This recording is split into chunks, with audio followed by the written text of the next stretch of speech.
All right, guys. It's about that time. I don't know if I'm ready for this.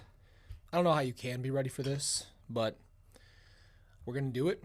We're going to be brave, and I'm going to face it. So it just is what it is. Hope you guys are doing good today. I got your chat on the screen. I'm going to have to write some notes down just so you guys know. I did see we have some new members, so welcome, guys. Excited to continue to share this journey with you. Like I told you guys yesterday, any of our members and Patreons are getting kind of the behind the scenes stuff on what we're doing on the channel, what's going on in the background, and, you know, just kind of getting a live look at everything. So what is happening right now? Can you guys see me?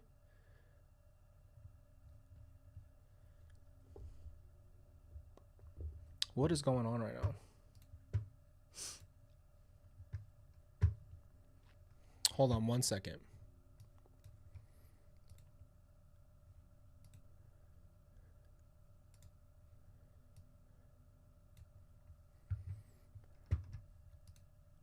Okay. Oh, you can see me. Okay, good. Good. Okay, my bad. I didn't know if it was going or not. It's so frustrating how this works. Sometimes it's just like this new system is a little glitchy. So it's a long one. If you guys can see that I'm going to be setting up like we did before. So we're going to have our playback at 1.25, and any breaks, anything that is just like absolute filler, we don't need to listen to. It's not worth it. It's not worth all the little things. So there's probably a lot of breaks.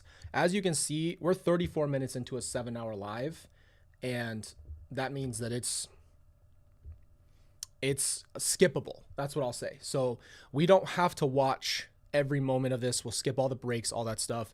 We're going to pause, react, but for the most part, I'm going to try to just listen with you guys, learn as much as I can, and then add in my commentary. I did see someone ask, am I going to give you the snappy remarks? The truth is they just fly out. That's what's going to happen. They're going to fly out, and there's nothing I can do about it. So like I said, try to be more respectful or whatever the case may be, but yeah, it happens. So let's get to it. And I've got us on 1.5, and I got our subtitles on, and I'm pretty much out of the way. So if I need to move, I will.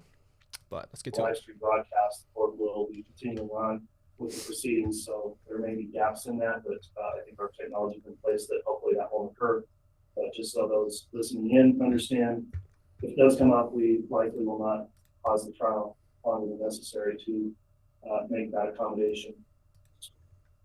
At this time, I'll note also for the benefit of counsel, we do have all 18 jurors, our 12 jurors with 6 alternates have arrived this morning, and everyone has submitted their juror affirmation sheet regarding following the court's admonishment while they've gone. No issues to bring up on the affirmations of the jurors. So with that in mind, then let me go to the state, knowing the state is here present. Is the state ready to proceed this morning? Yes, Your Honor. Thank you. Thank you. Is the defense ready to proceed? Yes, Your Honor. Thank you. Okay, thanks, counsel. Man, I forgot about this. This is weird to see that room again. All right, before we bring the jurors in, which we'll do very shortly here, I also, as we are getting started and before the jurors are sworn and we take evidence, I believe we've already had a motion to exclude witnesses. Let me just clarify on the record, is there going to be a motion to exclude witnesses through evidence portion of the trial made by the defense? Yes, Your Honor. Very well. The court will reaffirm then there has been a motion to exclude witnesses. So as the state begins with its case in chief, keep that in mind that they are not permitted to observe the trial proceedings, including the live stream. The only exception would be for a witness. If they statutorily qualify as a victim, then they are permitted to observe the proceedings. So each witness is going to be questioned whether or not they've observed any trial proceedings, and I would instruct the state. So one thing that I thought that was crazy is I was allowed to watch it. I had that permission, and I couldn't turn it on. Even though it'd been even more time, like the next year, I physically couldn't watch it at that time. This is to make sure that the exclusionary rule is followed. Does the state have any questions on that matter? Your Honor, the state would just clarify and just make counsel and the court aware. It's the state's understanding that through the Constitution and statutorily, victims have a right to remain in the courtroom throughout the proceedings, regardless of whether or not they are victims. And we have discussed that with defense counsel and made the court aware of who we think there may be a crossover with, meaning individuals that may be present and also witnesses. But statutorily, they would have the right to be here. So including any of the defendant's children, as well as, since they were Tammy's children, as well as siblings, sometimes grandparents. The court made a ruling last year in the Lori Vallow case. I think if we're following a similar guideline, those are the individuals that we would just note for the record may be present at times, but should have the right to be present throughout the proceedings. In addition, I would just note for the record that we do have our case agent who will be present for the duration of the proceedings, and that's Chief Deputy Vince Kaikamani.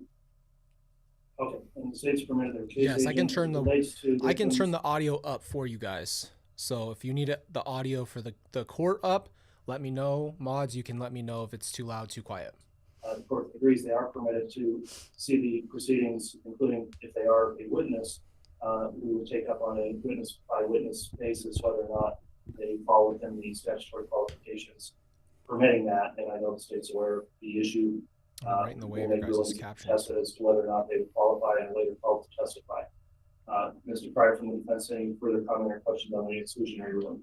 Nothing further. Okay, thank you. Yeah, Lindsay, she gets her voice projected, huh?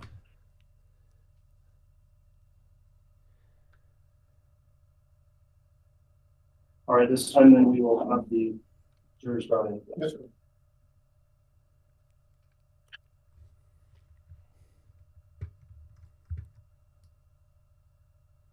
Okay, courtroom is All rise. pretty loud. Let me know if it's too loud, too quiet. Yes, if anybody's not aware, yes, this is not new. I explained in the video yesterday. I'm working on a few projects, and with that being said, this is the Band-Aid off for Chad's trial. I'm ready to face it. I'm ready to be over it, and I'm to learn the new information here that I know is different from Lori's, and then I can be done with this whole thing. This is something that we were supposed to do months ago when I went down with my stroke, and it didn't end up happening because at that time I was just kind of like, okay, it's all over. Like, Lori's gone. Let's just be done with it. Well, it never left. It just stayed here, and it's like, never watched it.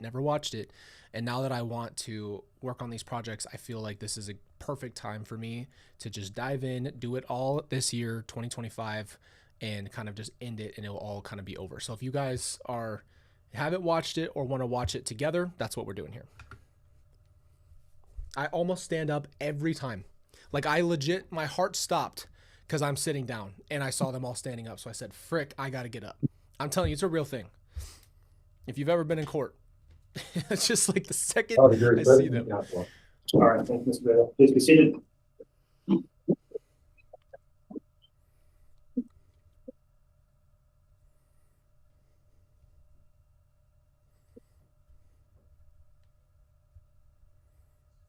All right, thank you, ladies and gentlemen of the jury. We're on the record on Fremont County KCR 22-21-1623, State of Idaho versus Chad Guy Daybell. We're ready to proceed with opening arguments and initial instructions. That's a very interesting name, Chad Guy Daybell. It's like literally, who's that Chad guy? I could say that and it would be his name. This morning to you as jurors. The court notes that the prosecution is present as well as the defendant and the defense attorney representing him as well. We have qualified this panel of 18 jurors consisting of 12 jurors with 6 alternates, and they are now seated for trial. Let me start with the state and ask, will the state agree that the jury has now been properly seated and ready to be sworn? Yes, Your Honor, thank you. Will the defense agree as What's well? up, Brandon? Yes, Your Honor. Thank you.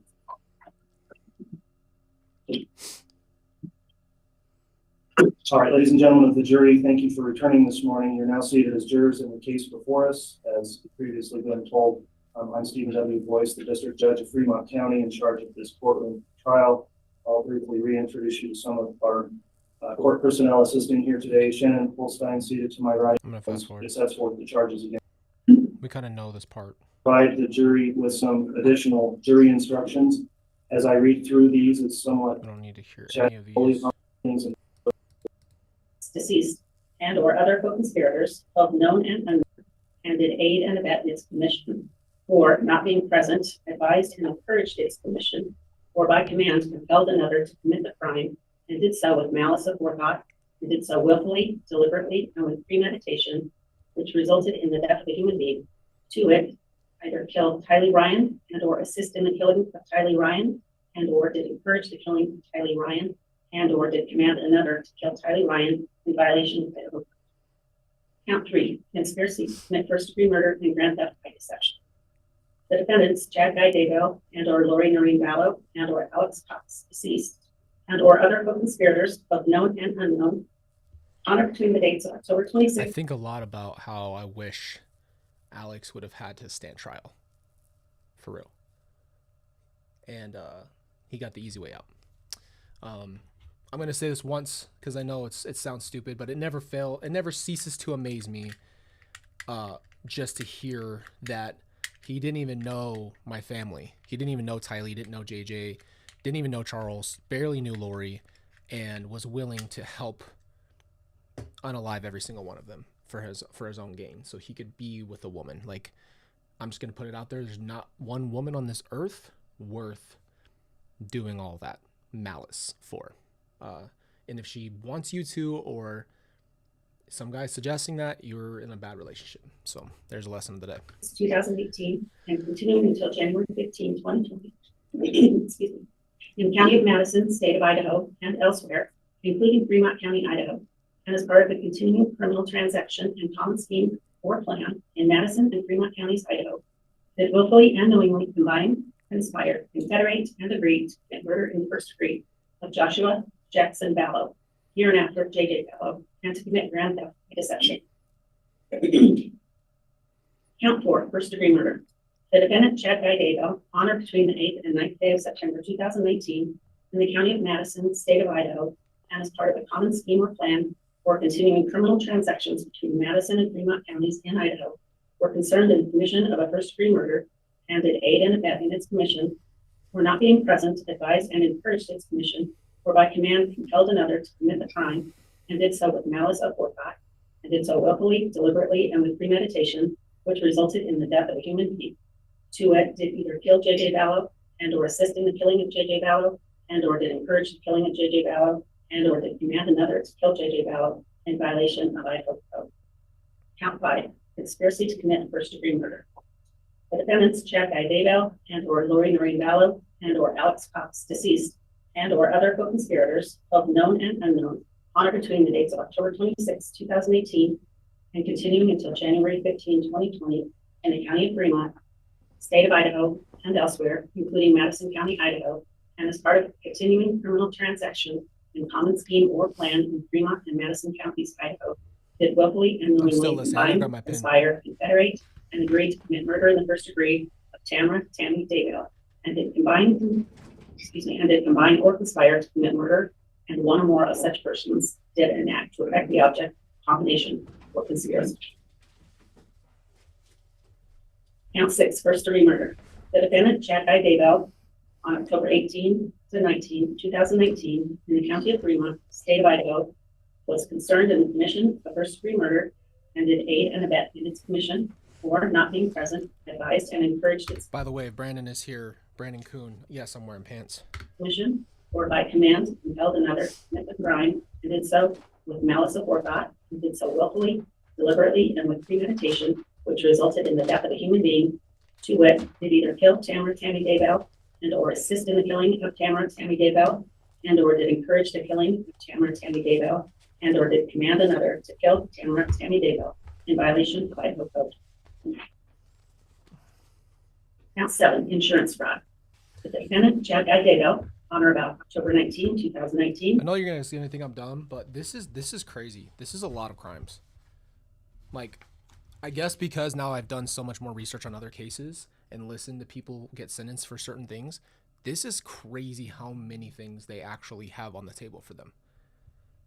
Through October 30, 2019, in the County of Madison, State of Idaho, did with the intent to defraud or deceive an insurer for the purpose of attaining any money or benefit, insurer or other person, a statement as part of or in support of a claim for payment or benefit, knowing that such statement contained false, incomplete, or misleading information concerning any fact or thing material to such claim, to wit, that present and or cause to be presented an insurance beneficiary form to Life Map Assurance Company in violation of Idaho code. Count 9, insurance fraud. That the defendant, Chad Guy Daybell, On or about October 19, 2019 through October 31, 2019, in the County of Madison, State of Idaho, did with the intent to defraud or deceive an insurer for the purpose of obtaining any money or benefit, insurer or other person, a statement as part of or in support of a claim for payment or benefit, knowing that such statement contained false, incomplete, or misleading information concerning any fact or material thing. How did he not get pulled for Charles? How did he not get in trouble for that? Like, was there not an, I'm not, and this isn't against the prosecution or anybody, just so you guys are very aware. I'm not coming at them. They did a great job of making sure Lori got charged for all of those things. I'm just wondering how he wasn't connected to it, because obviously he was a part of it, but not like directly, I guess. To it, I don't it understand present and or cause to be presented an insurance beneficiary form to Primerica Life Insurance Company in violation of Idaho code. Signed as a true bill on the 24th day of May, 2021, signed by the deputy presiding grand juror, acting as presiding grand juror in Fremont County, state of Idaho. And to these charges, the defendant consented a plea of not guilty. All right, thank you very much, Madam That's a Clerk, for lot. reading the redacted amended indictment. In this case, again, I will advise the jurors, remember the indictment is a description of charges. It is not evidence. That concludes the court's opening instructions and the reading of the indictment. The jury's been sworn as well. The next matter we would take up then are opening statements. We inquire of the state, is the state ready to proceed with openings? Yes, Your Honor. Who will be giving the opening statement? I will remember. Very well. Mr. Wood, you may present your opening.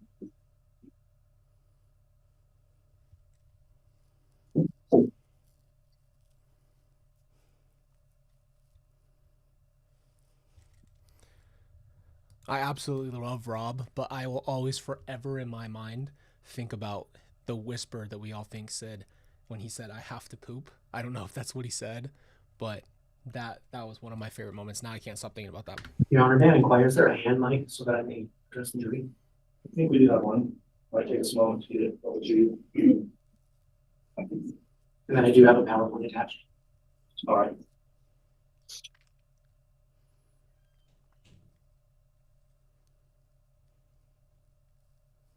All right, I'm going to give you guys an insight real quick because you haven't heard this yet, probably. And now that we're watching it. So you can see my mouse. So I was sitting right here and I calculated the steps to this. There's a guard right here. There's a guard behind him. And I think there's someone over here in this corner. When I tell you, I just thought of it. Didn't do it, obviously. But I thought all I'd have to do is go from here, swoop around, and Bobby Boucher jump right there. And it's over. Just saying. It was, I was the thought. But then I thought, well, this guy's here. And that's going to cause a ruckus. And this isn't about me. But I calculated the steps. We're talking 15 big strides. Just saying.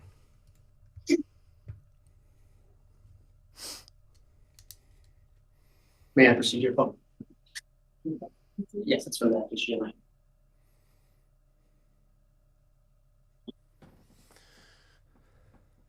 May I proceed, Your Honor? Yes, sir. 2 dead children buried in the defendant Chad Daybell's backyard in September of 2019. The next month, his wife is found dead in their marital bed. 17 days after the death of his wife, Tammy Daybell, this defendant is photographed laughing and dancing on a beach in Hawaii at his wedding. It's Lori Vallow, a woman who was his mistress and the mother of the children, buried in the graves on his property. 3 dead bodies. This defendant believed he had a right beyond the ordinary. When he had a chance at what he considered his rightful destiny, he made sure that no person or no law would stand in his way. His desire for sex, money, and power led him to pursue those ambitions. And this pursuit led to the deaths of his wife and Lori's 2 innocent children. That's the thing too, right? We've just stopped there for a second. Literally just so you can hook up with someone and get as much money as you can possibly pull out of it, right? That's all it was. That, like, if you can boil it down, we can pick apart the religion we have on this channel a million times. We've talked about their mental states and this and that. I still believe that Chad is a sociopath by the minimum. I think he's a psychopath, but I don't have enough information and I can't diagnose someone. I'm not a doctor. But pretty insane how this was really boiled down to. They just wanted to be together. They couldn't have just run away. They couldn't have just left and went to another country like other people would. Freaking Mrs. Jones, Michael Bublé boy, sang a whole song about it. Just get divorced and leave. But obviously they didn't want that because they needed to fund their lives. Chad Daybell is an author who wrote books about the apocalypse. During this trial, you will hear a story more troubling. And the story is real. Chapter 1. The defendant was a seemingly ordinary man. You'll see that he craved significance. He worked in journalism, and he worked as a sexton in a graveyard. He married his wife Tammy in 1990 after meeting at Brigham Young University, and they settled in Utah. As a full-time homemaker and mother, Tammy's love for her family was boundless.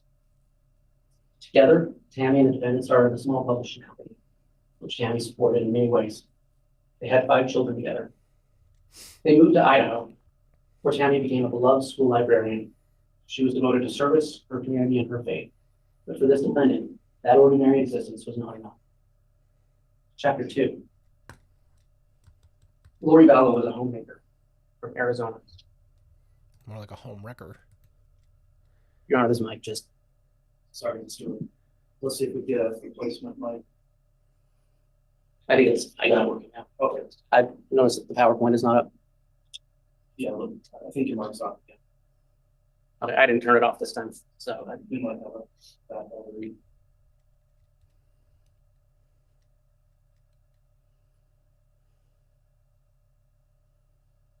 Yeah, the graveyard thing is creepy. It's beyond creepy. And that's the thing. It's not that you have to be nuts to do that job, but the simplicity is after knowing Your Honor, it's up what on the it screen. I did, can plug in the it's HDMI. I'm weird, not sure why it's right? not. Transfer. I don't know if there's any flippers now. I'm not trying to be rude. We Let's see if we can get it. gotta get it going. JJ was a 7-year-old boy on the autism spectrum. He required extensive special care and he loved his sister. You'll hear about a pivotal date that set in motion the deaths of Tammy, Higley, and JJ. October 26, 2018. That was the day when Chad Daybell and Lori Vallow met at a religious conference in St. George, Utah, where they were introduced by a mutual acquaintance. At this time, both still married to other spouses. That introduction set in motion. Why was that introduction so pivotal?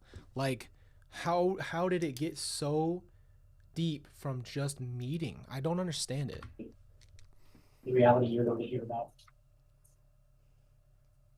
We know what happened next in the defendant's own words. You'll hear. Though both married, Chad and Lori began to have an affair. You will hear excerpts from the defendant's extended text messages to Lori that reveal his mindset and his motivations. In his thirst for sex, power, and money, Chad created an alternate reality where they call themselves James and Elena.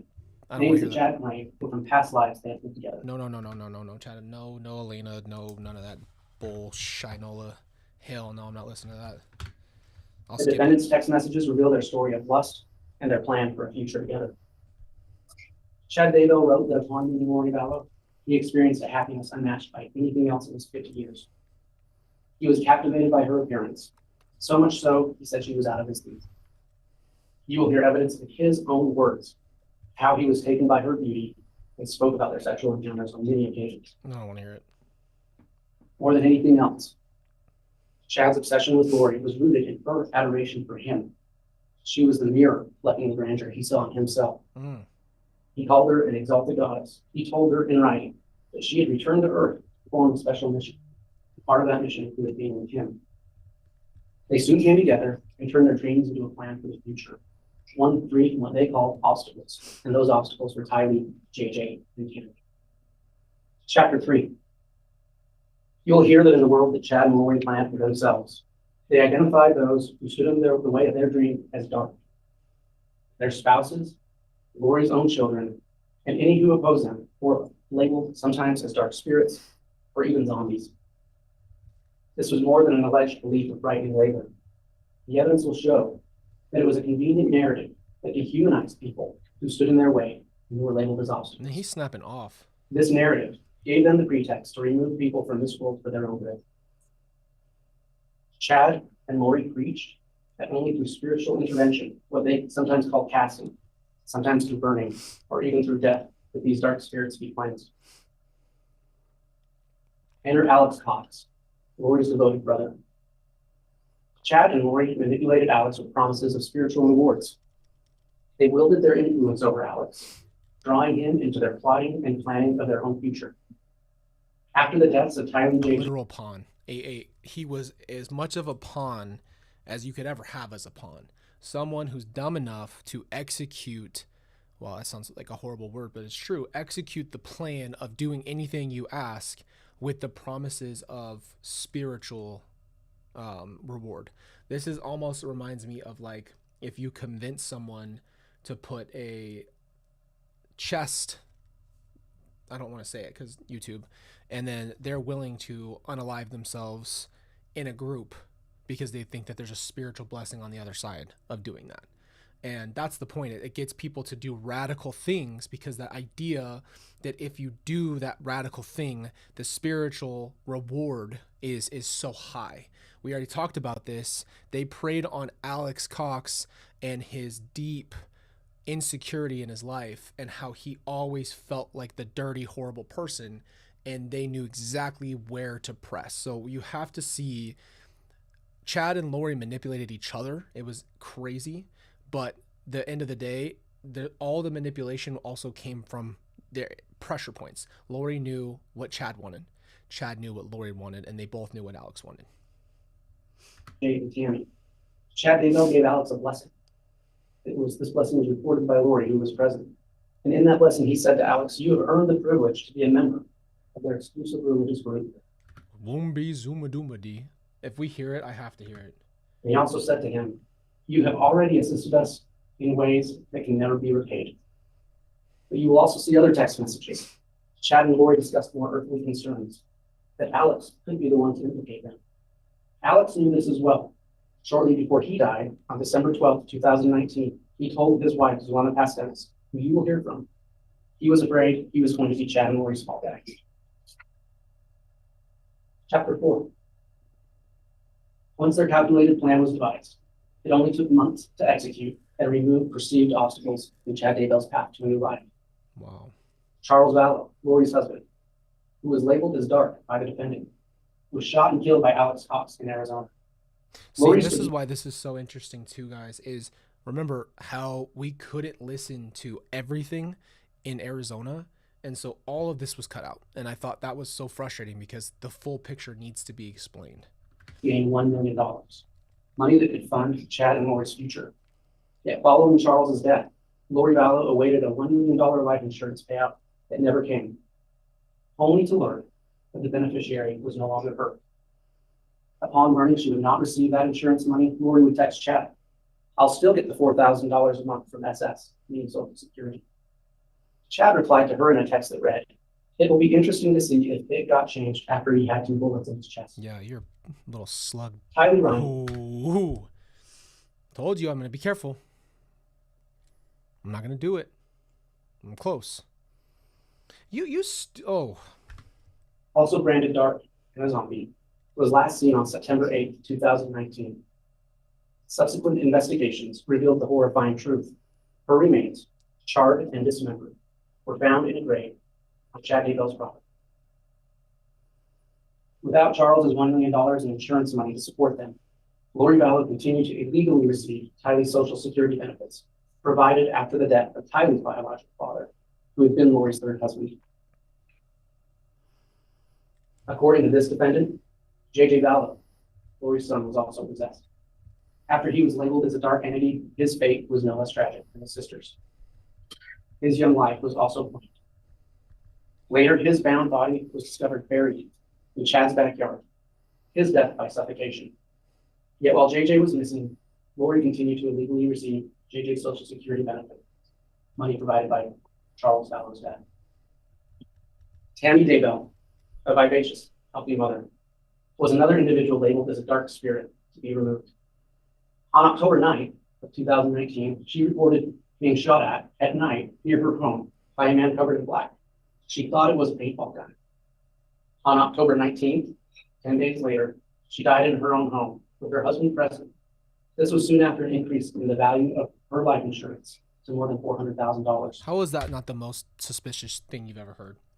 She just got an increase within a certain amount of time and then she dies. What the hell? How does that not ring bells?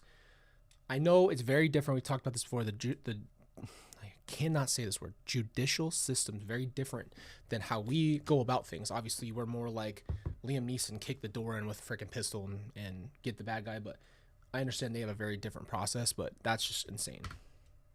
This defendant rapidly Textbook stupidity. cashed in that life insurance and began looking for condos in Hawaii with Lori. You'll see the rental application he submitted for a couple with no kids.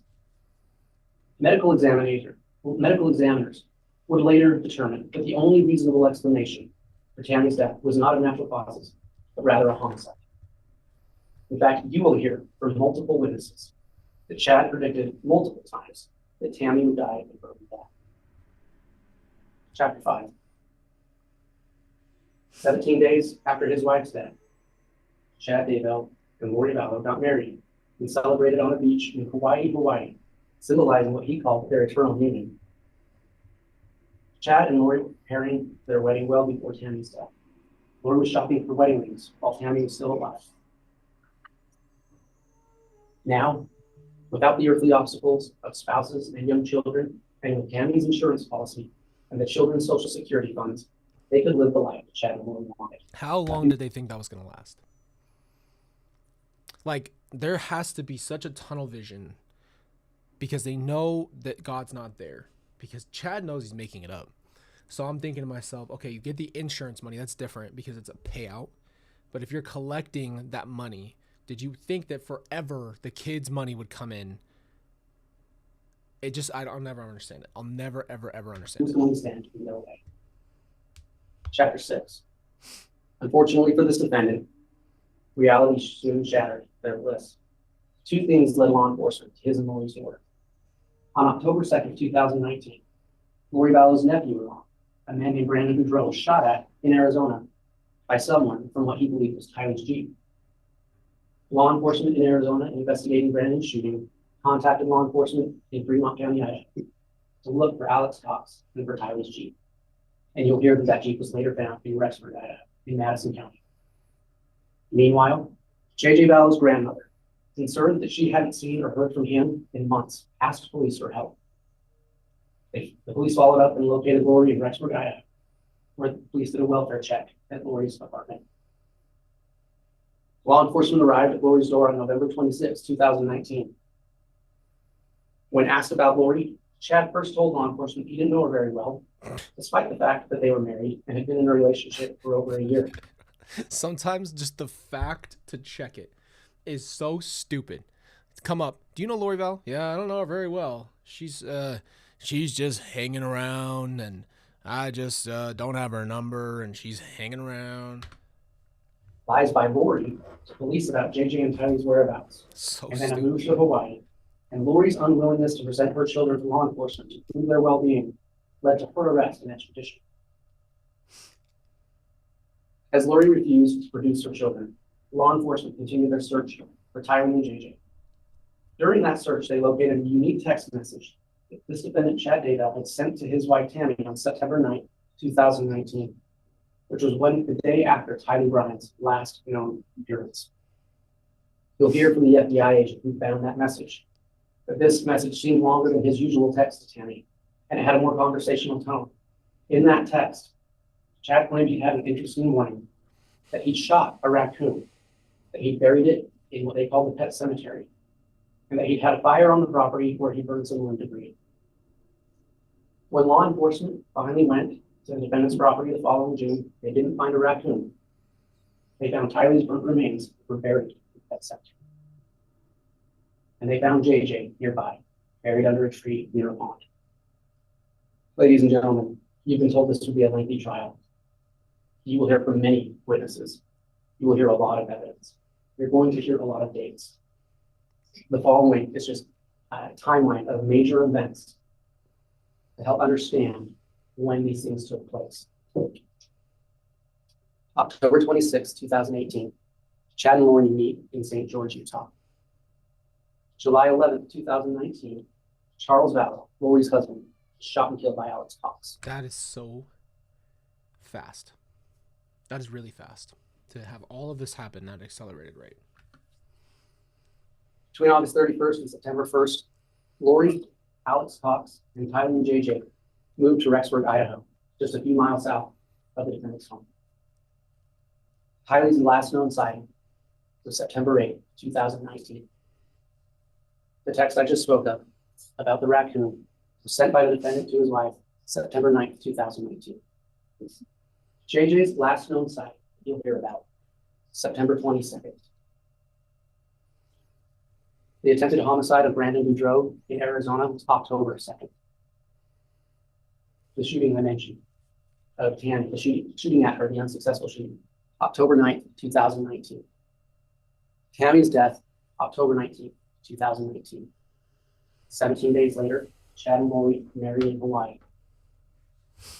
Law enforcement did a welfare check looking for JJ November 26, 2019 in Rexburg, Idaho. November 26th and 27th, Chad and Lori leave town. June 9, 2020, Tylee and JJ's remains are found on Chad's property.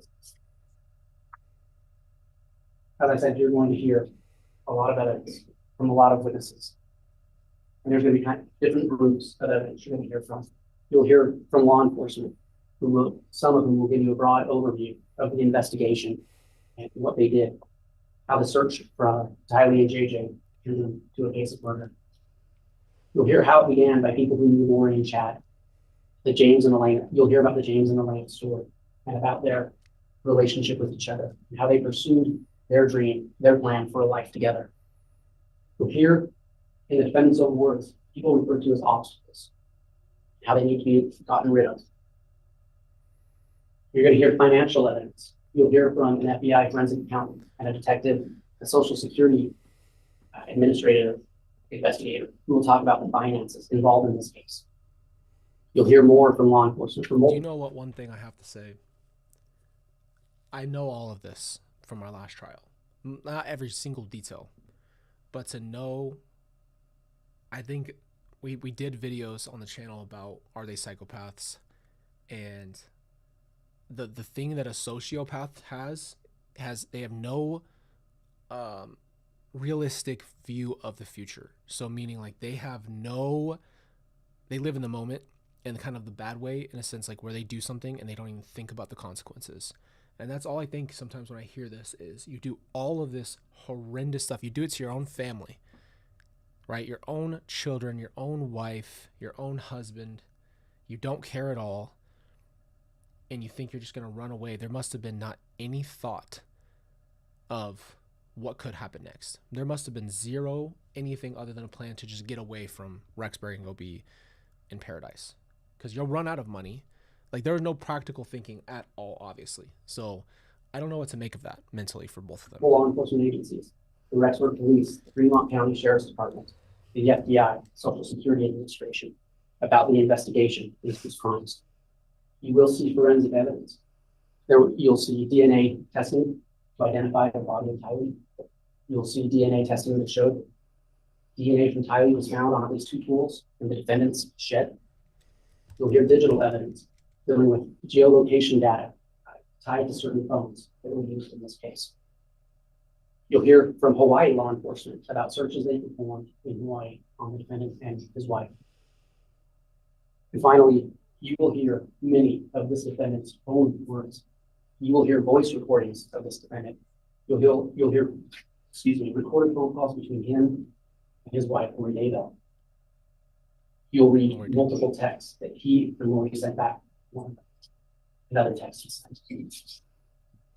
My gosh, man. How do you condense this? Chapter 9, what's unwritten. The defendant stands before you today, charged with multiple crimes. First-degree murder for the death of Terry Daybell. First-degree murder for the death of Tylee Ryan. First-degree murder for the death of J.J. Vallow. Conspiracy to commit murder of Tammy Daybell. conspiracy to commit murder and grand theft by deception, the death of Colby Ryan. Conspiracy to commit murder and grand theft by deception, for the death of Daybell, and insurance fraud. 2 dead children buried in this defendant's backyard. The next month, his wife dead in their bed. 17 days later, this defendant marries Lori Vallow. 17 days. Barely 2 weeks. Obviously, they were already doing all their stuff. I didn't know that until we listened to Lori's. I didn't know how involved they were. But that makes way more sense. Members of the jury, days or probably weeks from now, when the evidence in this trial is fully unfolded, we will have the opportunity to speak with you again. And at that time, we will ask you to end this horrible narrative. Your verdict will be the link that writes the final chapter of this tragic saga. A chapter that delivers justice for Tammy, justice for JJ, and justice for Tyler. Thank you. You did a great job, man. Great job. All right, thank you, Mr. Wood. That will conclude the opening statement of the state. Oh, Mr. gosh. Pryor, a couple of questions. Oh, First, is the defense going to give an opening statement now or defer until later? And second, if you are going to give an opening statement, would you prefer we take a mid-morning recess or go forward? Judge, could we take a short recess? I haven't. Okay, I think this is a good time then for our mid-morning break. We'll go ahead and take that now. And then once that's concluded, Oh, it's a Mr. pretty Pryor. good break. I'm going to read you guys' chats for a second before I pop back up. This is insane, man. I know it sounds it's not stupid, but it just sounds crazy to be like, oh yeah, this is still shocking. Like, it's still shocking. It really is. So, I don't even know what to say. Like, that's so many counts, and I am so stuck on this one thought. Like, what did you think was going to happen long term? What did you think was going to happen long term? I'll never get that part. There was obviously no plan, no thought. All right, we're getting close to that. See, look, we're speeding up a lot through. So after 6 months. Oh gosh. All right, I'm gonna try to be. Maybe check that microphone to make sure it is working. I'm trying to be nice. All right, try. Okay.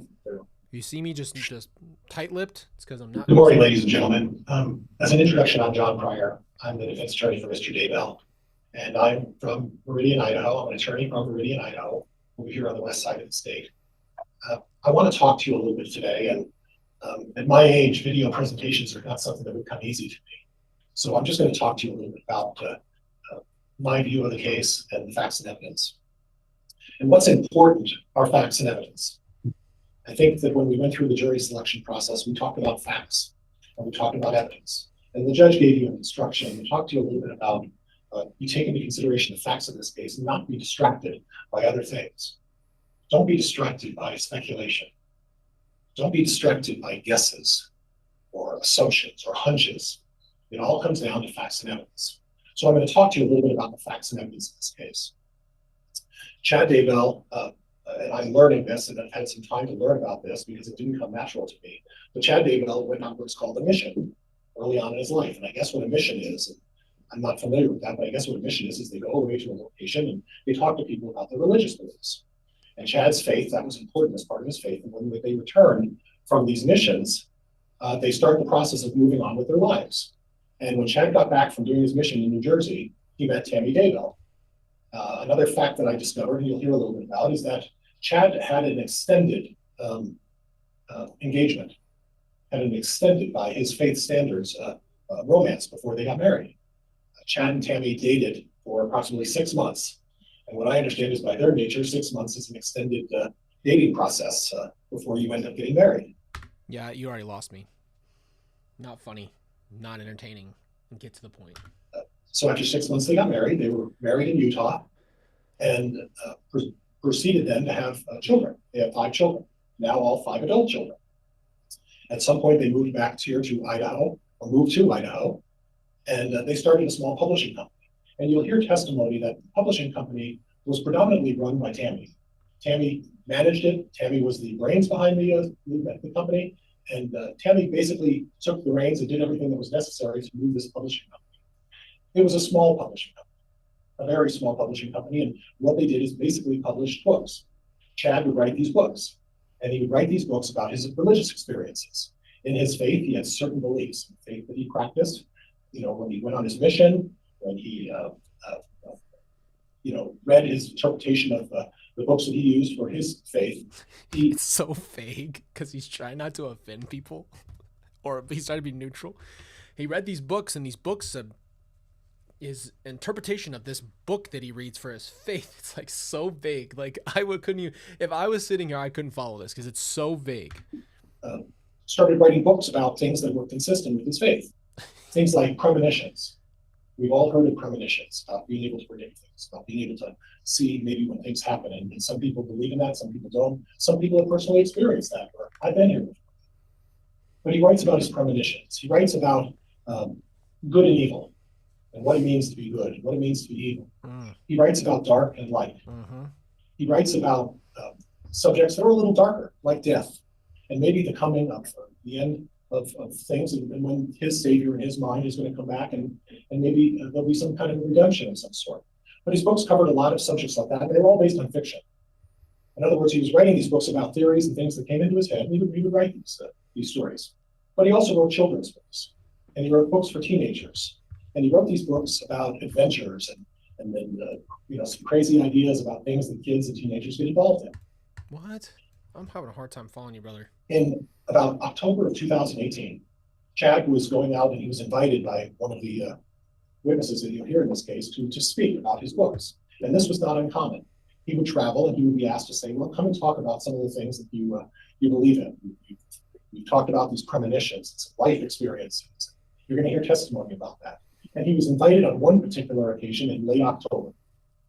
And he attended this, and while he was there trying to sell his books, and like most of us who are business people, the focus of these meetings really was for Chad to try to get his books published, because that's how he made a living. And he was there in one of his booths trying to promote his books. Sped up. Just going to prove it real quick. This is on 1.25. There. And this beautifully stunning woman named Lori Vallow comes up. And she starts giving him a lot of attention. And she pursued him. Am I missing and something? Like, I'm just being objective. I don't think Lori's that pretty. Is that rude? She literally birthed me, and I could just be like, objectively, I don't think she's stunning. Just saying.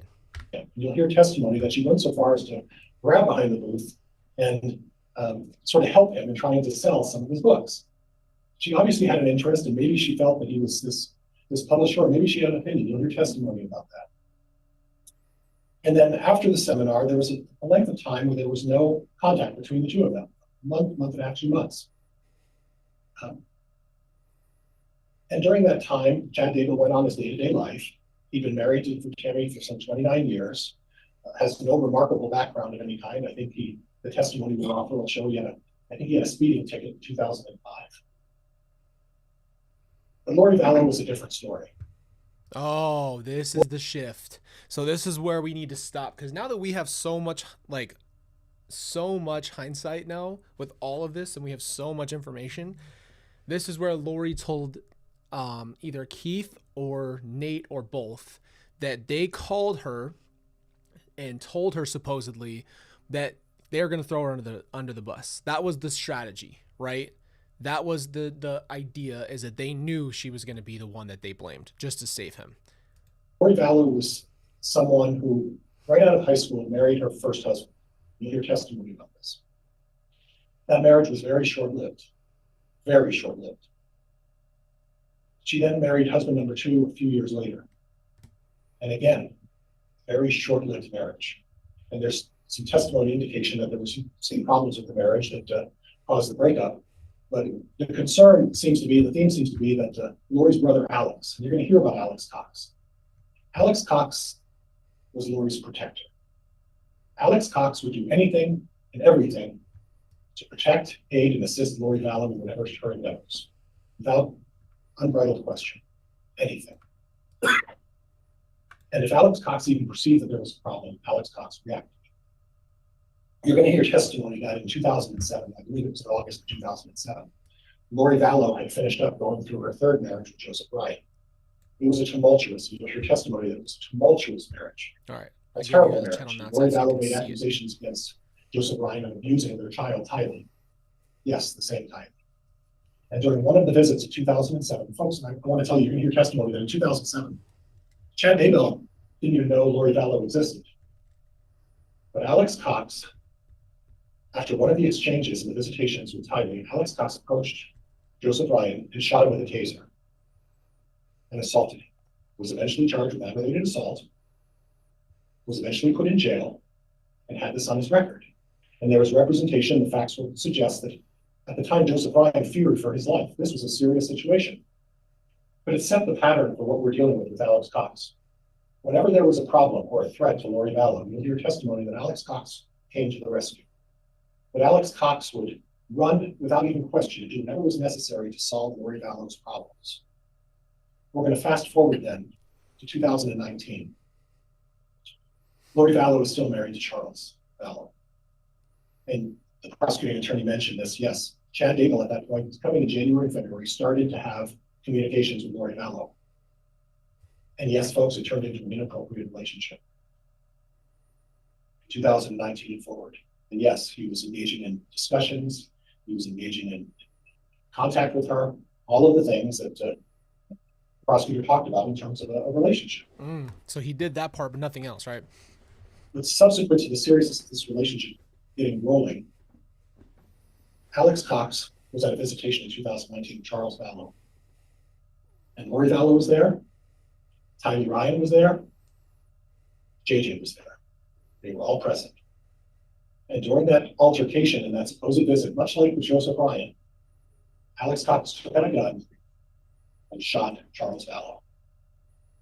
And then after calling 911, he then finished the job and walked up to him at close range, finished him off. Now, you're going to hear testimony that in some way, Chad Daybell was implicated in that. And you're going to hear further testimony that he was not.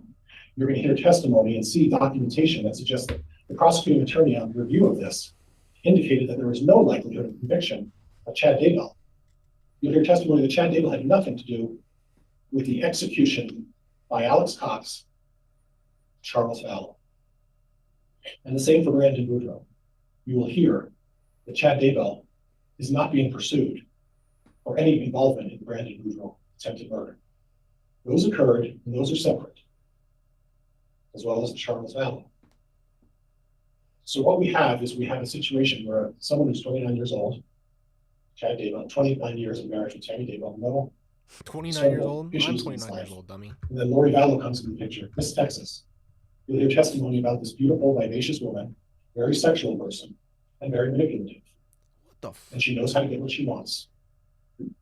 And she drew Chad Daybell into a relationship. Yeah, so Chad just got wooed by the sea witch, right? Ursula on the rock. Come on, Chad, come be with me. And just effed him. Come on, bro. Come on now. And an unfortunate relationship, that Chad fell into. After that, things started rolling, and issues started happening, but eventually, yes, there was a murder, and there was a burial. And you've heard discussion about the backyard of Chad Daybell. Well, we have a 4.5 acre farm in Fremont County, Idaho. And you'll hear testimony that the body of J.J. Vallow was discovered behind an irrigation pond and a tree out in the pasture. So technically, yes, maybe the backyard, but more accurately described as the pasture, hidden behind a tree. You're going to hear testimony It's that not also in the hidden middle behind a tree. And you freaking know that.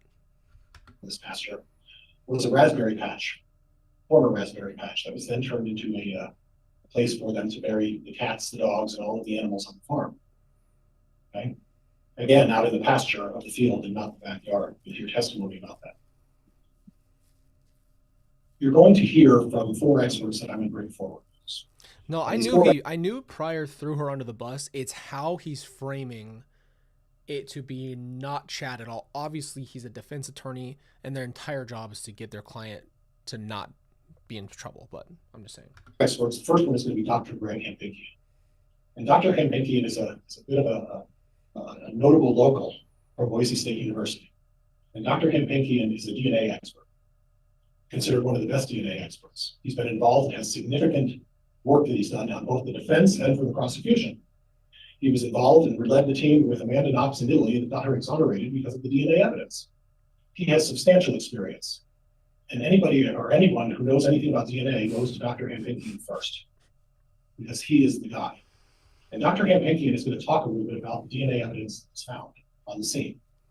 Dr. Hempenkian is going to talk about the fingerprint on the plastic that J.J. Vallow was discovered in, was that of Alex Cox. Dr. Hempenkian is going to talk about the hair sample that was found on the plastic of Alex Cox, and that it was Lori Vallow. Dr. Hempenkian is going to talk You don't even know what you're saying. about several, and I mean several other hairs that were found on the plastic of J.J. Vallow. But he's also going to say that there was no DNA evidence, no hair sample of Chad Daybell, on Tylee Ryan, or on J.J. Vallow. You're then going to hear from Dr. Raven. Dr. Raven is a forensic pathologist, and she's going to talk a little bit about the circumstances surrounding Tammy Daybell. And what Dr. Raven is going to say is that there's no indication that this is either a homicide or any other crime, and that the only conclusion she could come to is you can't determine what the cause of death was. There's no way to determine it. Tammy Daybell was buried. You'll hear testimony about that. And then a short time later, the police officers showed up and they dug her body up after she'd been buried, after she was laid to rest, and then continued after the body was pulled out of the ground and continued to examine it for whatever they were looking for. And what you're going to find is, based on that, Dr. Raven's going to say you can't determine what the cause of death is. You're going to hear testimony from the Daybell children, from the children themselves. 4 of the 5 children, I think, three or four of the 5 children. They're going to talk about their mother's health struggles. They're drinking the Kool-Aid, dog. This is so. It's just so. I've really tried to keep my opinion out of with Tammy, because Tammy, as you guys know, I have a very deep soft spot for her. It's just, my heart is so shattered over her. And if we can't accept the cult leader indoctrinating his own children and other people to say what he wants, I don't even know what to say. Like, it just makes me sick. You know, she did not just, we know she didn't just pass away. It's so, I'll go on tangent for the rest of the day if I stop. Don't stop. But just because the kids, never mind. About their mother's use of various medicinal treatments that she would use, oils that she would put on her leg, medicine and different herbs that she would take, and that her mother was suffering from, a number of maladies, and that she would refuse to go see a doctor or get it treated. Shut up. And Dr. Raven's going to enlighten you a little bit about some of the circumstances regarding Tammy Daybell. You're then going to hear from Patrick Eller. He's a forensic digital data examiner. No, where's Lonnie Dorkin? Patrick Eller is someone who has spent his life in the military working. And I'm not being rude. Does Lonnie Dorkin exist? Or did they make that up? Because I told you, I'm not trying to disrespect Lonnie. But I never saw him ever come to court one time, and he was mentioned a lot. And he never showed up. And I was looking forward to that day. There are various agencies, and we'll talk a little bit about that, within the government to do data retrieval and data research. And he's going to talk a little bit about the phone records that are involved in this case. He's going to specifically talk about the travels of Alex Cox, because you are going to hear testimony that Alex Cox went to Chad Daybell's property on the 9th of September. You're going to hear that Alex Cox approached Chad Daybell's property 5 or 6 other times. You're going to hear testimony that Alex Cox was there on the 23rd. And you're going to hear where Alex Cox was in a number of other times and places in his whereabouts and his travels for about a 2.5 month period. And Patrick is going to, offer you some information and data to support all of that. And finally, you're going to hear from a forensic anthropologist, and his name's Eric Bartlink. And Mr. Bartlink is going to talk to you a little bit about the nature and the nature of how the remains of Tylee were burned. Eric Bartlink is going to talk to you a little bit about the lack of complete skeletal remains And why, when Higley was still down the ground, there was not a complete set of skeletal remains. In fact, there were a number of pieces of that were missing. You're going to learn, just like Laura used to say, you're going to learn. The evidence will show that you have zero defense here, and they are going to be buried by your own client's words. And you know that because you had the discovery. I truly don't know how people become defense attorneys. I don't know how you do it, because I understand that there has to be both sides. But in a landslide like this, I don't even know. How do you do it? How do you do it?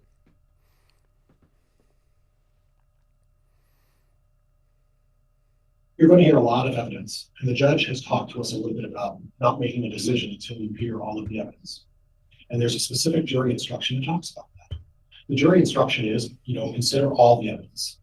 Listen to the instructions from the court on how you're to proceed. Listen to the arguments of the prosecuting attorney and the defense, and then and only then do you make your decision. And at the conclusion of all that evidence, and at the conclusion of the judge's instructions, the arguments of both of the defense attorneys, I'm going to ask you folks to return a verdict not guilty. Thank you, folks. Thank you for your time. That was a big waste of our time. All right, that concludes the opening statement of the defense. Then this time we will commence with presenting evidence. I understand the state does have a first witness who follows the state ready prepared to do that.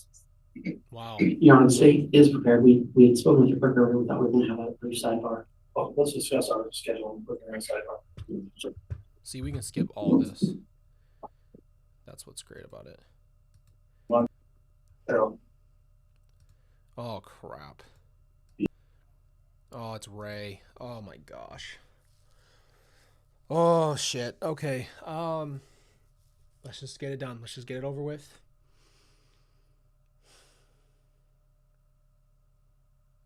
I'm just, it's double emotional because I love Ray and I'm so proud of him. I know he's been through a lot just because of this case. He was put in positions, as you'll hear, as we know, a lot of you guys know, I have love and respect for everybody in there. It's not, but I have a, just like there's just pain in my heart for Ray, so it's double hard because it's someone I really love and care about, talking about my family that I love and care about. It's just hard. Oh my gosh. You had to do this multiple times. All right. So you might not be able to see it because we have our captions on, but it's Ray. And he has to really set the scene. So.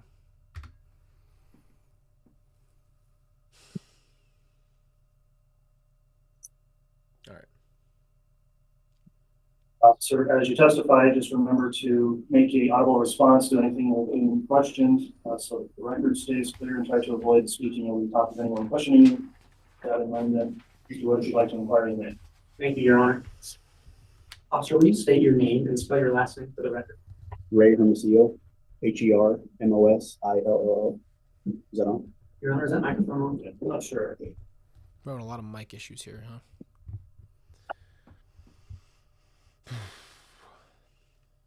It's okay. I know it's coming. It just doesn't change anything about when it's set. Yeah, why don't you go ahead and start over and just talk right into the mic. Detective, will you state your name and spell your last name for the record? Ray Hermosillo, Hermosillo. Thank you. Detective Hermosillo, what is your occupation? I'm currently a lieutenant in the detective division for the Rexburg Police Department. How long have you been a detective? 5 years. And how long were you involved in law enforcement before you became a detective? Before I was a detective, 18 years. Have you worked for any other law enforcement agency other than the Rexburg Police? No. And are you post-certified? I am. Detective, have you been involved in the case regarding Chad Daybell? Yes, I have. You know what Chad Daybell looks like? I do. Is he present in this courtroom? He is. He's at the defendant's table, for sure, and a low street time. Thank you. So let's talk about, how did you initially become involved in the investigation regarding Mr. Daybell? On November 1st, 2019, I was contacted by Fremont County Sheriff's Office. I was told that there was possibly a Jeep that was involved in an attempted homicide in our jurisdiction. So at that time, with that information, I contacted Gilbert Police and asked what they needed us to do to assist them. What did you do? Gilbert Police asked us to seize the Jeep if it was located. They gave us the address of 565 Pioneer, which is Rock Creek Townhomes. They also asked us. I'm gonna stop real quick. Where is that address located? What city? Rexford, What county is Rexford in? Madison County. So once you receive that address, what did you do? Seems so irritated. And the crazy thing is, like, it's so, you have to understand from the prosecution side how meticulous you have to be. Every detail matters. So to build the story correctly and add the dates and to keep the timeline, it would be so hard because your preparation would be everything you do. You have to be super, super specific because you're telling people who know nothing about it every detail so they can make a decision. Gilbert asked us to seize the Jeep if we had located the Jeep. They also asked us to perform intermittent surveillance. So at that time, that's exactly what we did. When you say intermittent surveillance, what did you do to perform that surveillance? When we were driving around, when there was no other calls coming in, we would park in front of the residence, behind the residence, take photographs of anybody leaving or coming in. That's basically what we did for the surveillance. And do you recall what dates you did that surveillance? The dates were between November 1st and November 4th when I located the Jeep at 565 Pioneer. Brandon said, have you seen those houses? Yes. And I've driven by them. I've never like been up to them. I just have seen the outer side of them. And when you drive by, there's two things in Rexburg, because Rexburg is a really small town, like really small. And so when you go past those, you feel it. And it's weird because I don't even know if I knew the first time we passed them that was them, and I had a weird feeling. I don't want to sound crazy, but then I remember someone pointing them out, so that's where they lived. And then when you drive past, there's a part in the highway where there's the Walmart right there on the corner of the freeway. You cross the bridge and it starts to turn into more country where Chad's house is out, and you go all the way down, and there's just one blinking light right where Chad's house was located. I keep forgetting it's gone. And there's just a feeling when you are driving on that street, I cannot put into words. It's like you can feel darkness. You can feel the history of that road. And I remember the first time I drove it feeling that. And then we stopped at the property, and I'm trying not to get emotional about all of this, but the fence was done. If you guys had seen that fence, I have pictures of it. And people had come out and just been there and covered their fence right outside of Chad's property. So literal like connected fence, and on the other side of that fence was the property. And it was just filled with love, just filled with like remembrances, and there was people there putting stuff up just to honor Tylee and JJ. And I remember the weirdest thing happened when I felt the most peace that I never expected, because it was so hard to be there. And I just sat down in the grass, just overwhelmed. And I also felt peace at the same time. So weird. Like, I feel like that was just God. Because, like, why? I don't know how I felt any kind of peace, but there's just something about all of that hit me at once, and then there was peace after that. And it was almost just like maybe a first step in just that reality that it existed. Because up until that moment, when I saw the property, it's hard to believe it was real. But when I saw the property, it gave me that this is real, and then more acceptance of that Tylee and JJ are gone, and then they're in heaven. And that's kind of what that piece was. That was it. That's the only piece that I ever got. Did you ever see the defendant at that address? I did. There were a few times during the intermittent surveillance that we had taken photographs of the defendant, Mr. Daybell, and Lori Vallow, either coming or going from the residence. And that was between the dates of November 1st and November 4th. Judge, could we have for the record have this officer established?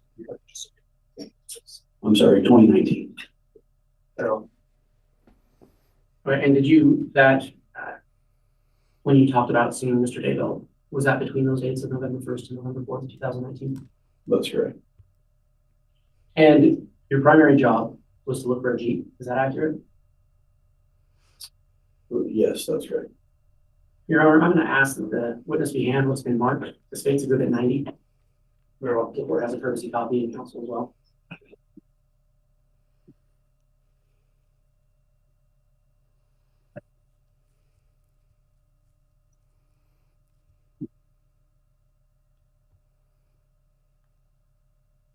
Mr. Wood, to be clear, it sounded like you said 90. This is 98. I believe it's 98. I have to double check.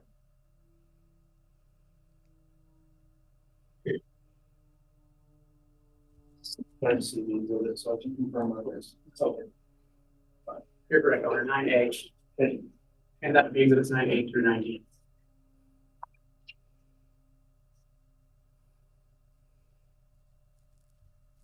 Detective, do you recognize State's Exhibits 9A through 90? Yes, I do. What do they purport to be?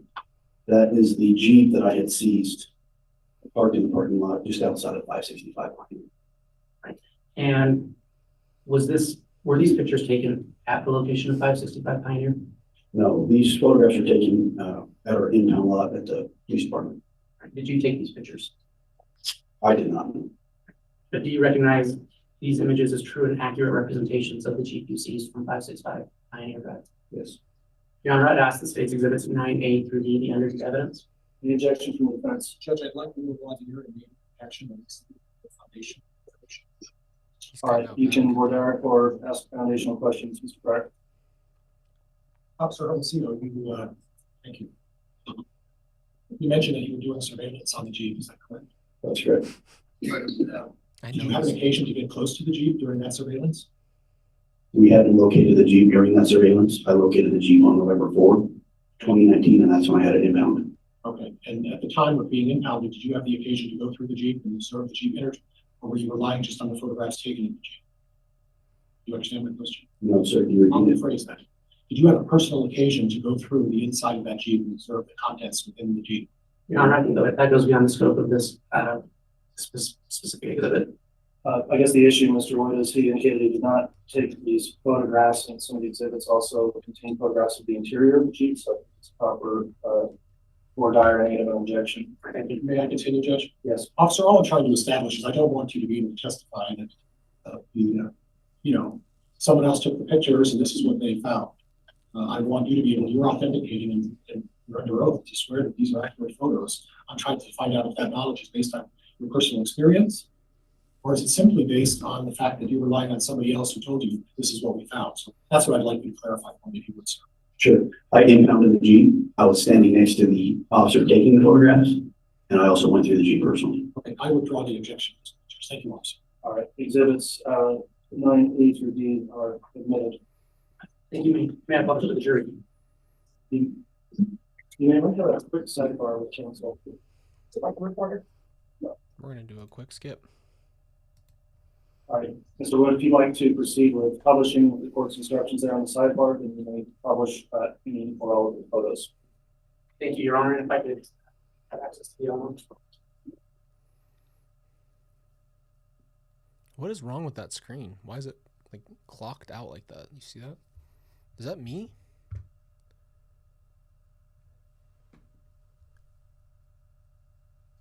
Oh, Is this it's the light.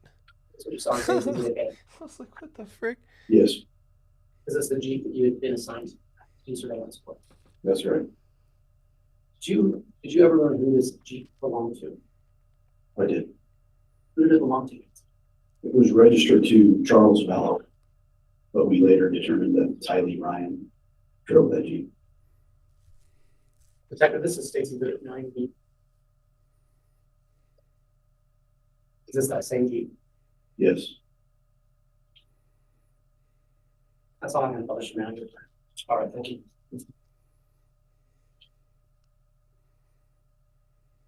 Detective, while you were doing your surveillance,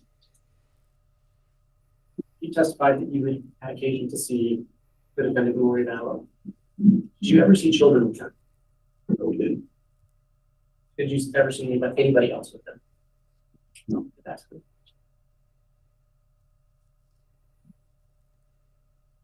Were you, at that time, were you aware of who J Bell was? No, Were you aware of who Tyree Ryan was? no, So when you spoke with, is it fair to say that when you were initially contacted by another law enforcement agency, they did not ask you to look for those children at that time? that's correct. Detective, did your role in this investigation change after that? It did. When did that happen? After I had seized the Jeep November 4th, 2019, I contacted Gilbert Police and let them know I had the Jeep. Gilbert Police Department flew to Rexburg with a few of their detectives and a few of their crime analysts to go through the Jeep and serve a warrant with the Jeep. Wow. They were looking for the infotainment center, which is the middle of the Jeep console, has the GPS locations, things of that nature, and they wanted the information extracted. So when they were up here on November 18th, 2019, they asked me and the other detectives if during our intermittent surveillance, if we had seen any children. And we told them we hadn't. They stated that JJ's grandmother. Judge, I'm gonna object to this. I tried to be somewhat open-minded about foundation, but I'm gonna object. I'll ask the question, Your Honor. Go ahead, Vince. So you did have further contact with law enforcement from Arizona? Correct. And which law enforcement agency was that? Gilbert Police Department. And was it Gilbert Police Department that was looking for that Jeep? Yes, it was. When you followed up with them about the Jeep, did they give you any other information about the case? They did. Did any of that information regard children? Yes, it did.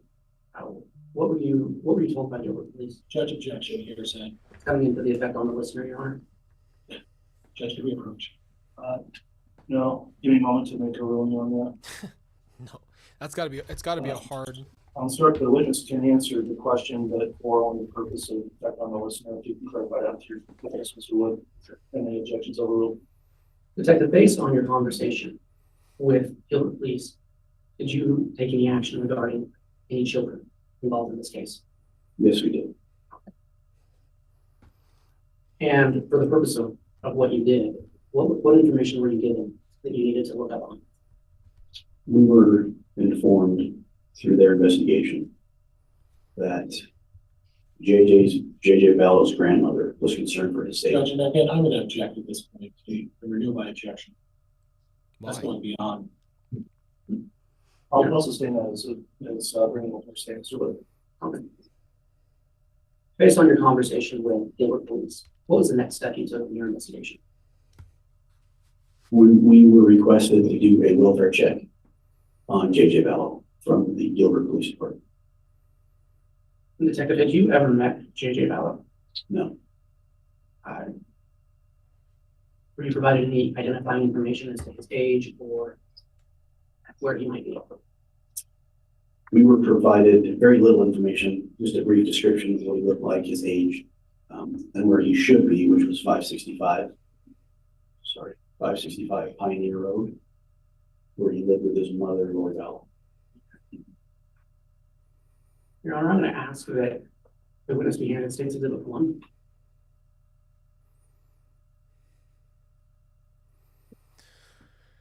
Why is this so intense? I know what happens. Judge, I'm gonna stipulate to the admission of State's Exhibit 1. all right, it's being offered, Mr. Wood. Yes, Your Honor. State's Exhibit 1 has been offered without objection. The court will admit State's Exhibit 1. And Your Honor, with that stipulation, I'd actually ask that the witness be handed State's Exhibit 2 and State's Exhibit 3 as well.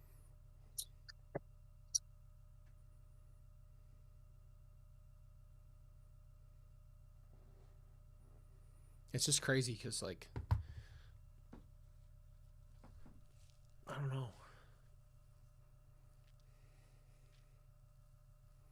It's just insane to watch. Further stipulate to happen. State's Exhibit 2, stipulate to State's Exhibit 3.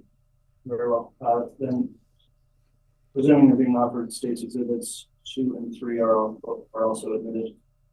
And just what if they're going to be published, again, the same issue we discussed before today. That's all I'm doing. Thank you. Detective, can you look at State's Exhibit 1? Okay. What is State's Exhibit 1? That is a birth certificate out of the state of Louisiana. Your Honor, where this is, may I publish? Yeah.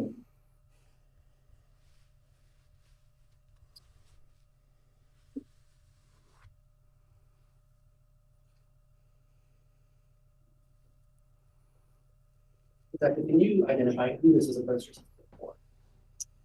The name on my birth certificate is Keenan Todd Trahan, What is the birth date? May 25th, 2012. And where is the place of birth?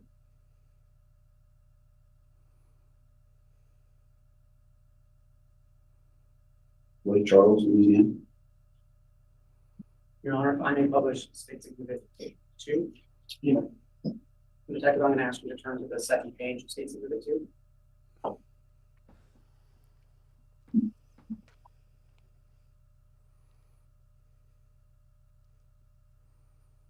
Detective, what is State's Exhibit 2? It's a decree of adoption. And reading through that, are you aware of who that is a decree of adoption for? Yes. Who is it for? Keenan Todd Trahan.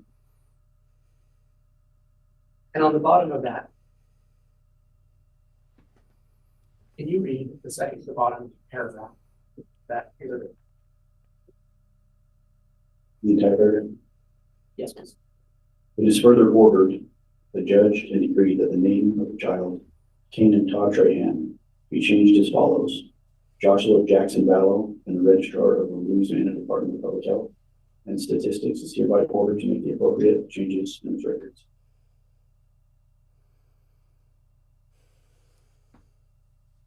May I publish State's Exhibit 3 now? Yes. Detective, what is State's Exhibit 3? That is also a birth certificate from the state of Louisiana. And who is it a birth certificate for? Joshua Jackson Vallow.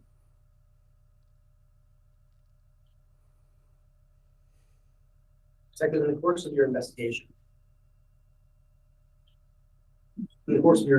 have you learned what Joshua Jackson or JJ Vallow looked like? Yes.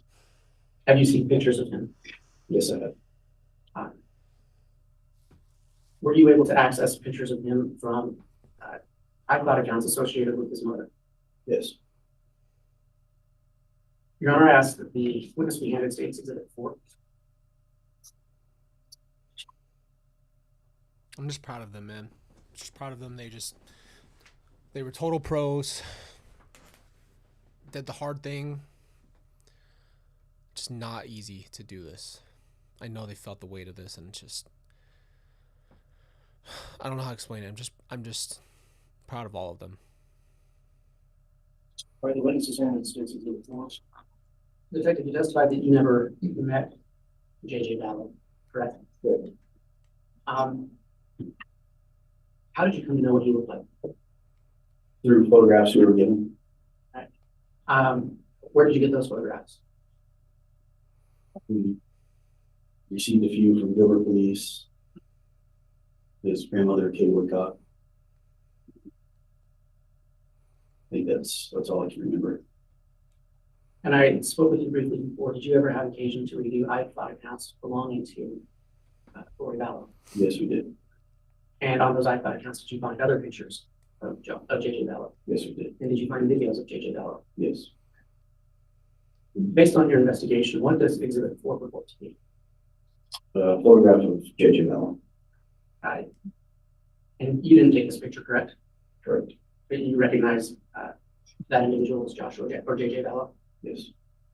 Your Honor, for demonstrative purposes, the state would move to admit State's Exhibit 4. The objection. Judge, there's a little bit of foundation that I want iron on. Foundation of what? What's Picture the of source JJ? of that picture? Lori's iCloud, Lori for Style, iCloud.com. Judge, can we approach just briefly on this issue?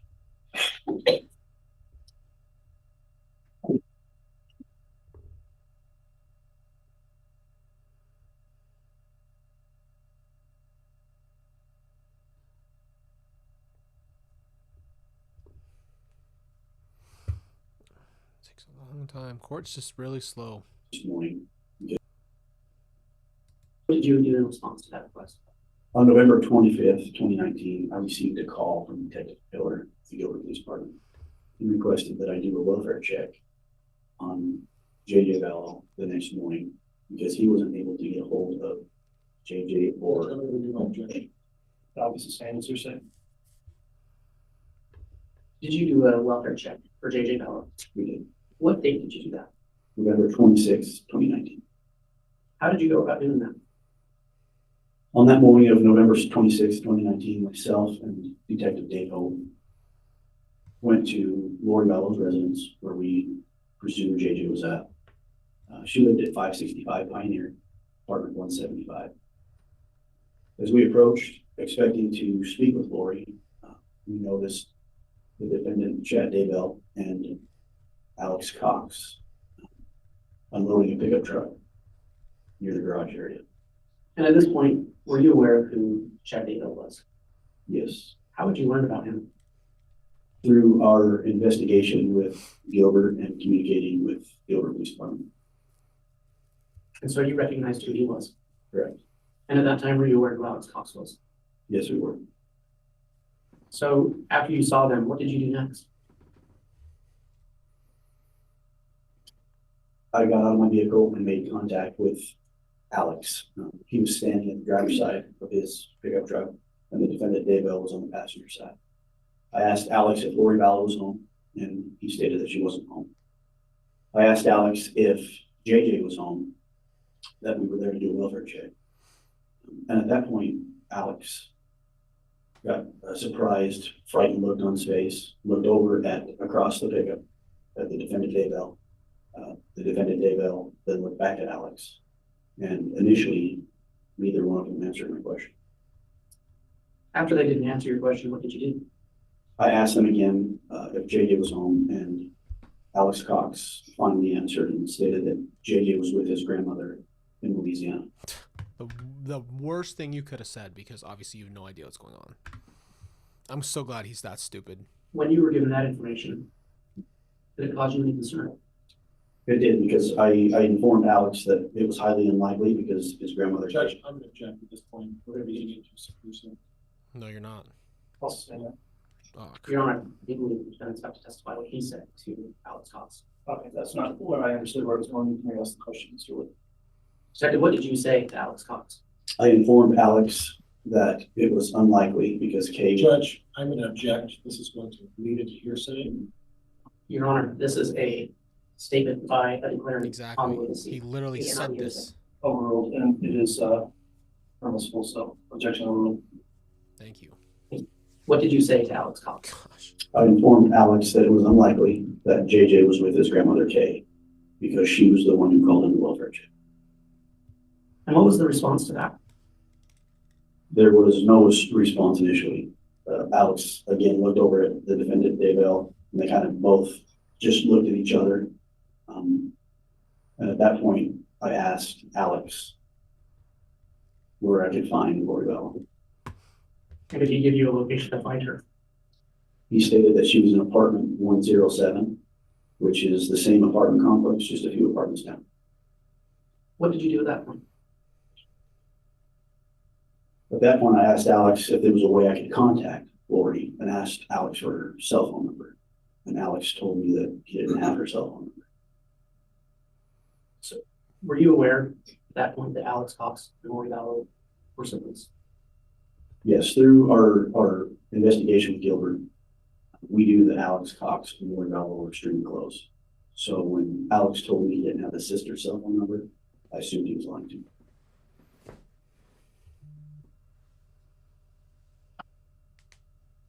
What did you do once you received that information? Myself and Detective Holt left the defendant Daybell and Alex at the pickup truck. We went over to apartment 107 to see if we can make contact with Lori. At that point, we were just trying to find JJ Vallow. And were you able to locate him at apartment 107? No, we knocked on apartment 107. There was no answer. So at that point, Detective Holt began knocking on neighbors' doors to see if we can get a hold of anybody who would know if they saw a little boy coming in and out of that apartment or who resided in that apartment. Oh my gosh, man. And while Detective Hope was doing that, I started walking back to my vehicle to call for more detectives to come over to our location. Why did you call for more detectives? Because of the deception from Alex, I wanted to figure out what exactly was going on. And we were going to start canvassing the area and knocking on doors, so the more detectives we had on scene, the better it was for us. Detective, to clarify, when you first saw Alex and Chad Daybell, did you speak with Chad Daybell? No, I personally didn't. So I believe you testified that you started walking back to the original appointment. Correct. What happened then? As I was approaching my car that was parked in the alleyway, I noticed the defendant Daybell Thank you, Tess. driving towards me Love you in a too. black Chevy Equinox. It appeared he had just left apartment 175 and was headed towards me in the alleyway. So at that point, I stopped him to have a conversation. What did you ask him? I asked the defendant Daybell, when's the last time you saw JJ Vallow? And he stated it was in October in apartment 107 with Lori Bell. Did you ask him anything else? I did. I asked him how he knew Lori, and he stated he had only met her a couple of times, and that he didn't know her very well. So stupid. So stupid, bro. Did that response cause any concern for you? It did. Why? Through our investigation, prior to me making any contact with the defendant Daybell or Alex Cox, we knew that Alex, Chad, and Lori had been married 2 weeks prior to my conversation with them in the alley. So is it fair to say you were troubled by his memory? What happened after that? You're so dumb, bro. I asked Mr. Daybell, the defendant Daybell, if he had Lori Bellow's telephone number so I could get hold of her. And he stated he didn't have her phone number.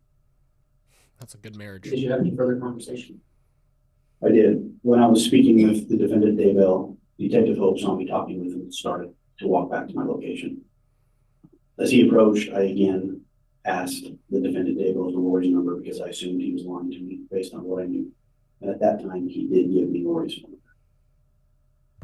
Did he tell you why he didn't give it to you in the first place? He did. He stated that he felt I was accusing him of something. And had you accused him of anything? No, I simply asked him the whereabouts of JJ and asked him for his wife's telephone number. Detective, during this interaction, were you wearing a body cam? No, I wasn't. Why not? In the detective division, most of our interviews are in a controlled environment. We call people into the police department. We have an interview room set up with cameras. So most of the time we're conducting our business and our interviews at the police department. It's very rare we're the first officers or detectives on scene. There's one body cam That's a great point. between 7 Mustangs, because that's the point. How do you hear that knowing they're married? Like, did you really think they just showed up cold? Like, that's what I'm like wondering about consequences or like there was not enough thought, which I'm unbelievably grateful for. They are such idiots. They really were. And that's the best thing you could possibly have, is that way they couldn't cover all these things out and like and get away with it. But I mean, to know they're married and literally go, yeah, I don't have her number, I barely know her, is insanity. Like, you have a marriage certificate. detectives. Unlike patrol, where a patrolman is assigned body cam, a detective is not assigned body What happened after you got that information from the defendant? cam. I called my lieutenant at the time and told him what was going on. I felt that based on the deception and lies from the defendant Daybell, who is JJ's stepfather, the lies and the deception from JJ's uncle, who is Alex Cox, I felt there was more going on with the whereabouts of JJ.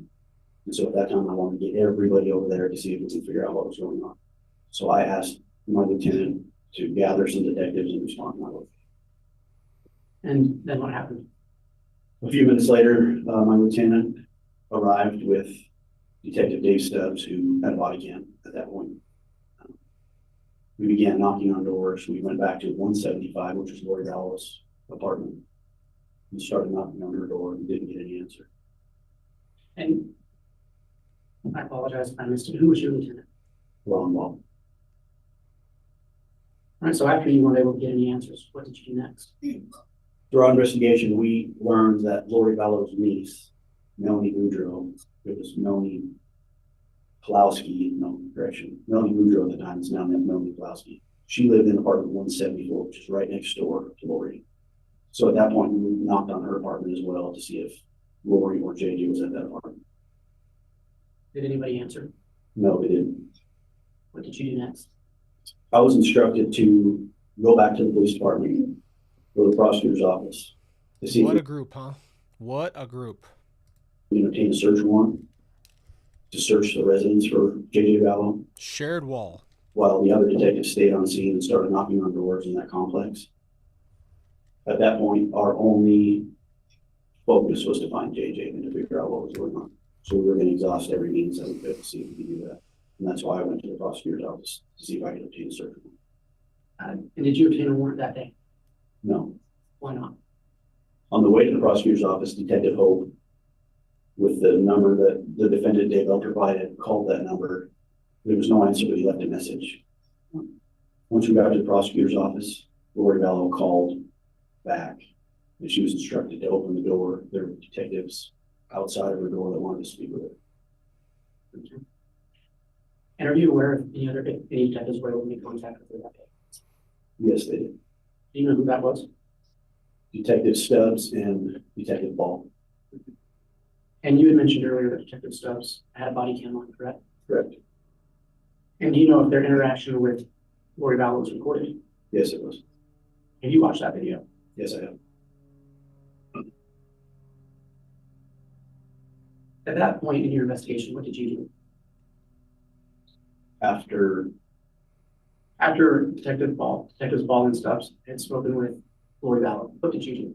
What did you do next? we were informed that JJ was with a family friend. Judge, I'm going to object to this comments. What are you objecting to? The fact that's going to screw you? Detective, did you speak with Detectives Ball and Stubbs about their interaction with Lori that day? Yes, Did you speak with them that day? yes, Did you watch the body cam of their interaction with Lori Ballow that day? yes, I did. So you're aware of what she said to them. Correct. Based on what she said to them, what did you do next in your investigation? We attempted to locate the family friend to see if JJ was with her in Gilbert, Arizona. And do you know who that family friend was? Melanie Gibb, Were you able to contact them? I was not. Did you have any interaction with Arizona law enforcement day about contacting Melanie Gibb? I did. It was starting to get She's into the checked later out. hours of that evening. So I contacted Detective Pillar with Gilbert Police Department. And I had him go to Melanie Gibb's residence to see if JJ was there. Ultimately, we learned he was not there. It's hard for me to keep my mouth shut here because she was so offended. I'm not gonna say names, but you already know what I'm talking about. She's so offended that they threw her under the bus, but that was the only time it looked like that she was offended. Everything else was complete. We're besties. Everything's cool. Until you got personally burned, it wasn't a problem. But other than that, it was all cool from what it looks like. The only time things went sideways is when you got put in a position by your friends, so-called friends. So I don't think there's anything more frustrating than that, right? It's like only when you felt they turned on you personally did you have a problem. What was there nobody in this group that heard this and said, we've talked about this before, just as an LDS person, like you grew up in the LDS church, they start this whole idea kind of like with small little trinkets of LDS stuff, right? Like LDS lore that's built into, let's refer to it as the Church of Chad, okay? They took trinkets from the LDS church. Would it not be a dead ringer when somebody's saying something that's so off base and has not even LDS facts behind it that you wouldn't be like, hey, this doesn't make sense? Like how did even a group of people it never ceases me that people ceases to amaze me that people seriously like were in on this idea that this was spiritual. Like, you're all adults with zero critical thinking, right? And everybody can make mistakes, but like, there are so many things that were said in this group about the multiple lives, like so much stuff that goes against your own belief system you already should have, that I'll never understand how he even convinced you of anything. What time did you learn that JJ was not with them when you did? Roughly 9 o'clock at night. And what did you do when you found out that he was not there? I contacted Lieutenant Ball and let him know, and we agreed to meet at the prosecutor's office that next morning early to obtain search warrants for those apartments. Okay, and just for clarity of the record, which apartments are you talking about? Apartment 175, which belonged to Lori Vallow, 174, which belonged to Melanie Boudreaux, and apartment 107, because that's the last time JJ was seen based on the defendant Daybell's statements. Detective, were you able to obtain those warrants? Yes, we were. What did you do? Well, what day did you obtain those warrants? November 27th, 2019, in the early morning hours. And on that day, did you execute those warrants? We did. Let's talk about that. Where did you search first? We searched apartment 175 first. Was there a reason you searched there first? That was his address that we were given from the Gilbert Police Department, and that's where his mother lived. What did you find in apartment 175? So initially, when we wrote down the door, I just want to everything say straight up, without you ever, and this goes for any religious experiences, there's too much of this. We talk about this on the channel because it's a big deal. If somebody comes to you and says that God just told me this one thing, I'm the only one with this information, I'm the only person that can tell you the truth, and everybody else is wrong and I'm right, and they tell you you have to just listen to me, a human being, walk away. Walk away and get the frick out of here, because it's not true. ordinary. There were couches, there were papers on the table, there was food in the refrigerator, food in the pantry. We went upstairs, there were beds, pictures. Everything seemed that people lived there. The thing that caught our attention was there were no clothes on the hanger in any of the closets. Zero clothes. Just a bunch of empty hangers hanging there like somebody took the clothes off and left. Did you locate JJ in that apartment? No. Did you see any evidence whatsoever to suggest that he had been living there? Yes, we did. There were a couple things. We located a child's Star Wars suitcase underneath a little crawl space under the stairs. It was mixed in with some, what I can best describe as 72-hour kits, and the kits had like flashlights, flares, water. The suitcase was mixed in with those. We also found an old prescription bottle prescribed to JJ of Resperdone. And there were miscellaneous photographs of JJ in the residence. And did you see any other evidence of any minor children? No. Correct. We did. When we first went inside, there were some scooters and a small child's, looked like a small child's bike right on the porch. Okay. Did you seize anything from the home that day? We did. I seized the Resperdone and the suitcase. After you searched apartment 175, what did you do next? We searched 174, which was Melanie Boudreaux's apartment. Everything appeared normal in there. There were no signs of JJ or anything that he was even there. We also searched apartment 107, and that was completely vacant. There was nothing in apartment 107. Did you seize anything from apartments 174 or 107? We seized, in apartment 174, we seized some cash, large amounts of cash that were found in the closet. And the only reason we seized those were for safekeeping, because we had to take the door in there as well. And it wasn't able to lock, so we took that. Did you locate any weapons in any of those apartments? So in apartment 175, when we were searching the garage area, we located several different style weapons, handguns, rifles, various calibers, army knives, a lot of different weapons that were inside the garage. And why did you seize those? Again, for safekeeping, that apartment didn't lock. And so we took those so it wouldn't be stolen. What Did you were you find- doing with an arsenal of stuff? I saw the pictures of what they found at Charles's trial, and you can have a lot of stuff to prepare for whatever the case being. Like, I don't think there's anything wrong with having guns and that stuff, but like, what was the purpose of the multiple, like, that just alone shows you, like, what were you preparing for? And we obviously know now, but like, I can't imagine in that moment, like, the weirder it got. Now it's vacant. You've literally got a warrant to ram the door in, and you go in there and there's all this like equipment, like for one or two, however many people, you don't know, but there's just equipment everywhere, different types of rifles and guns and all that stuff. Any evidence that J.J. Bell had been in apartment 174? No. Did you find any evidence that J.J. Bell had been in apartment 107? No. Did you search any other building that day? Where the hell did they go that fast? The cash was in 174.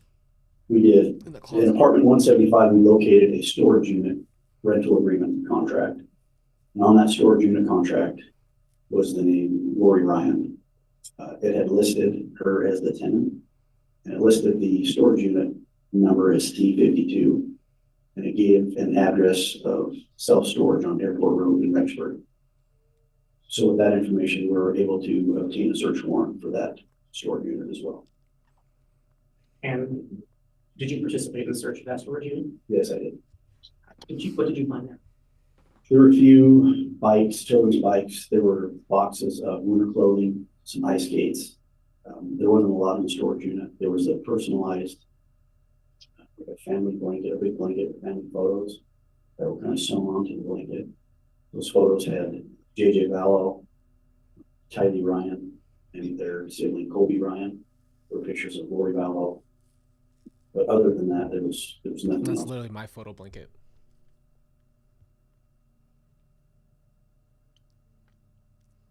It's just weird that she had that. Certainly in the storage unit. When you performed these searches, were you looking for Tylee Ryan? No, So to your knowledge, she hadn't been reported missing. that's correct. You're on right to have a green side. Yes.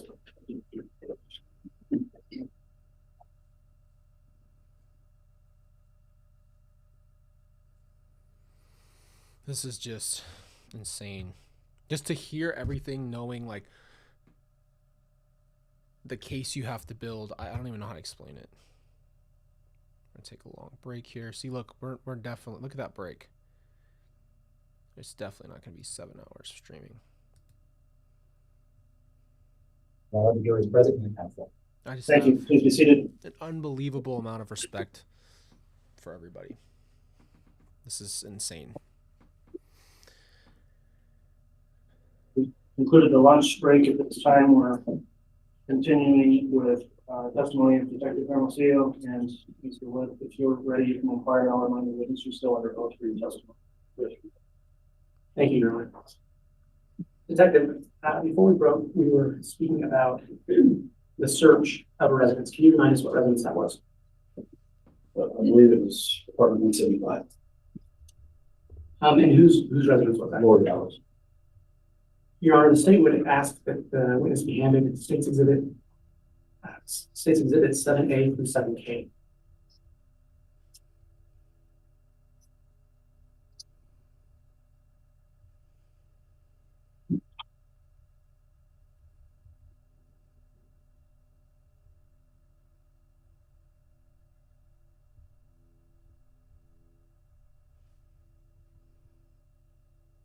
Take a minute to review them.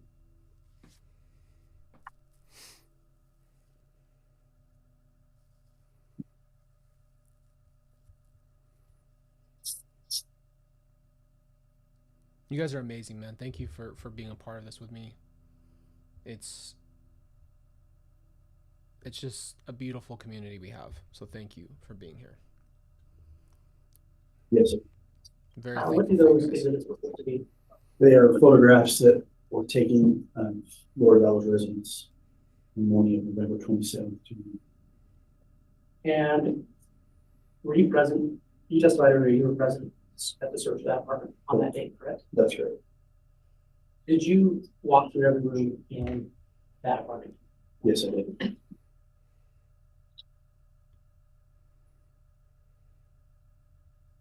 Did you take these pictures? No, I didn't. Do you recognize them as true and accurate representations of what you witnessed in that room that day? Yes, I Or, did. I'm sorry, in that apartment that day? Yes, I did. You're on state, the room for admission, state's exhibits, 7A.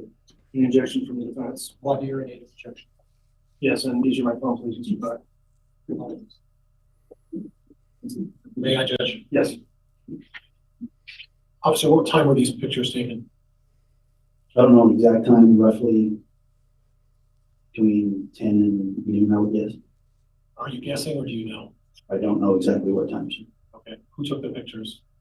I don't know who took the pictures, sir. What day did they take the pictures? I believe I testified November 27th, 2019. Well, if you weren't there, how do you know if you don't know who took them or who? Objection made to the statement testimony. and I'll allow it. You can continue to look at it. I never once said I wasn't there. I was there the entire time on That's this. not what my question was. The question was, you weren't there when the pictures were taken, were you? I wasn't there when they were taken. No. You don't know the condition of the home when the pictures were taken, is that correct? I was there when the pictures were taken, not standing next to the photographer. So you were there when the pictures were taken, That's correct. but yet you don't even know who the photographer was who took the pictures. Is that what you're telling me? That's correct.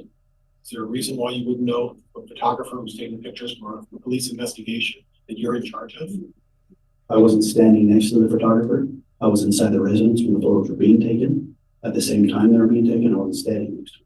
Okay, but the question I asked is, why is it that you don't know the name of the photographer when this scene was closed off for an investigation pursuant to a search warrant, and you can't tell me who the name of the photographer was who took these pictures? Oh yeah, no, you're snapping off. Oh yeah, no, Pryor, you're killing it with that. People that were part of that search warrant, I can't tell you exactly who took photographs. Well, that's what my concern is.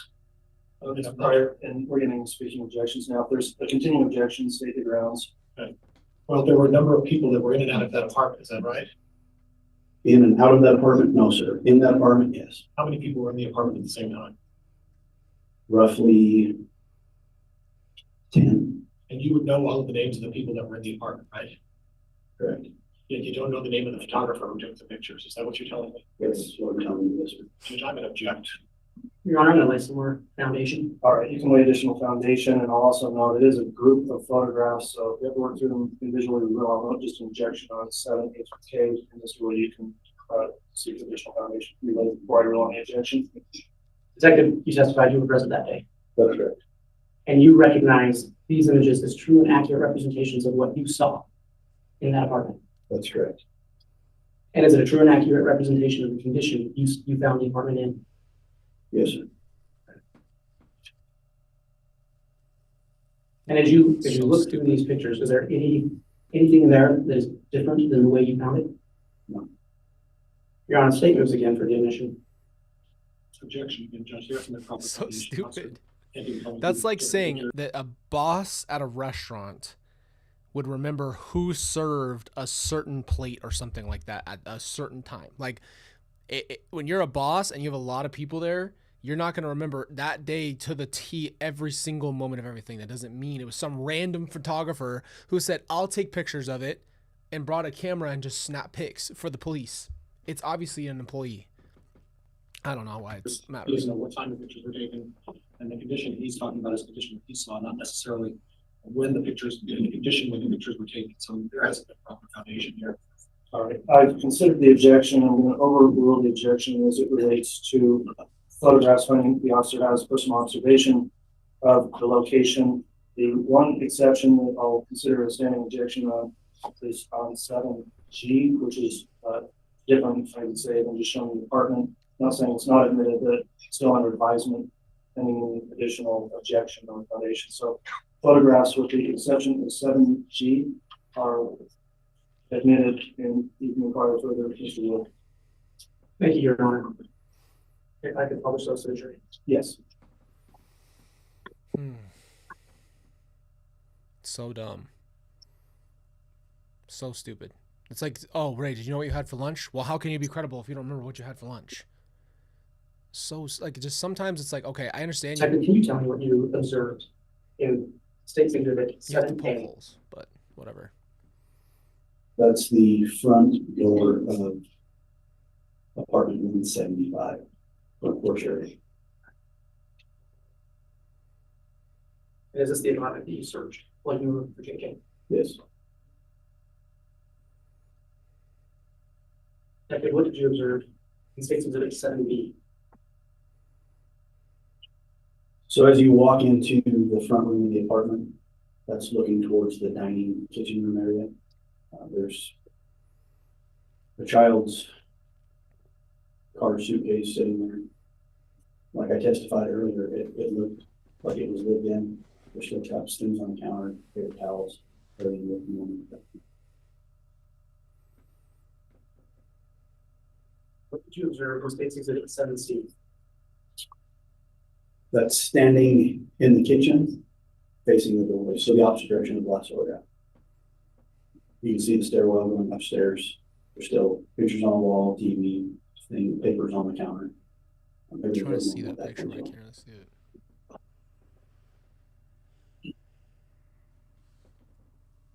Observe in State's Exhibit 7D.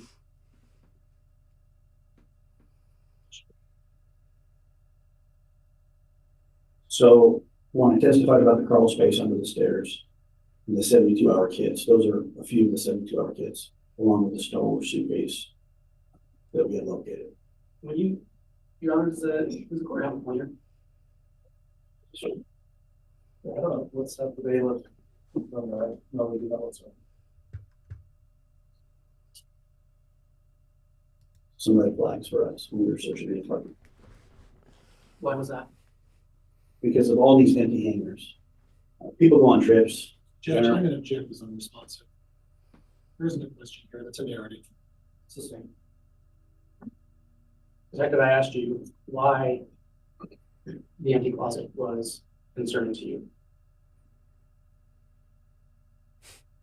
Because when we made contact with Lori Mallow the day before, she had lived in the apartment. She was in the apartment living.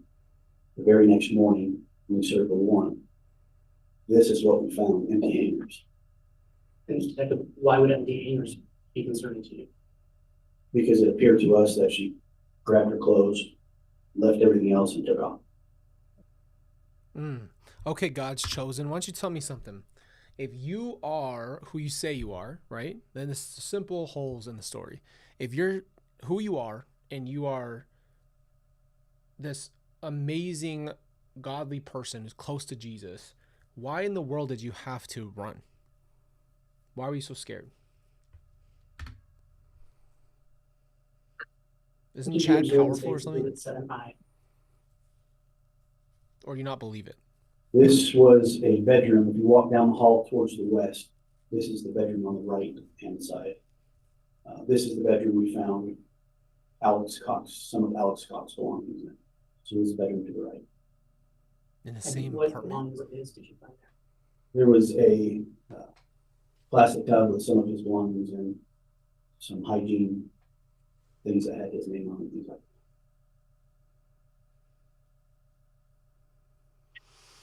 that. I can't even imagine what the judge is What did you thinking. observe in State's Exhibit 7J? This is the same bedroom. There's one of the plastic tubs that had some belongings of Alex.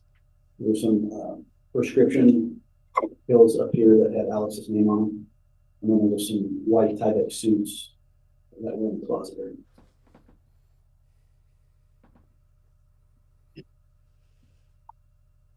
Globs What Jones. did you observe in State's Exhibit 7K?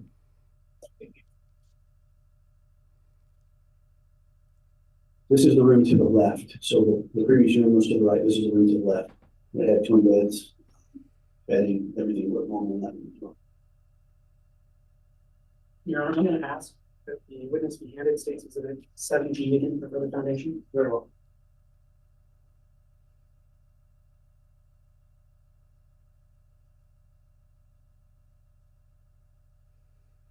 That's if you recognize State's Exhibit 7G.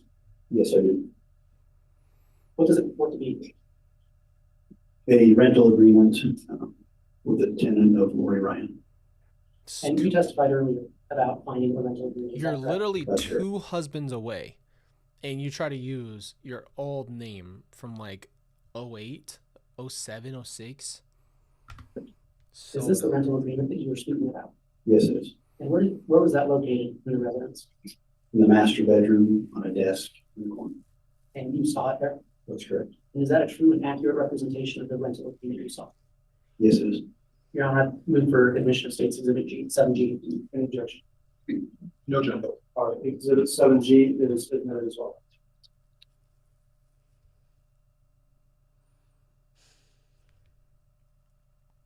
May I publish it? Yes.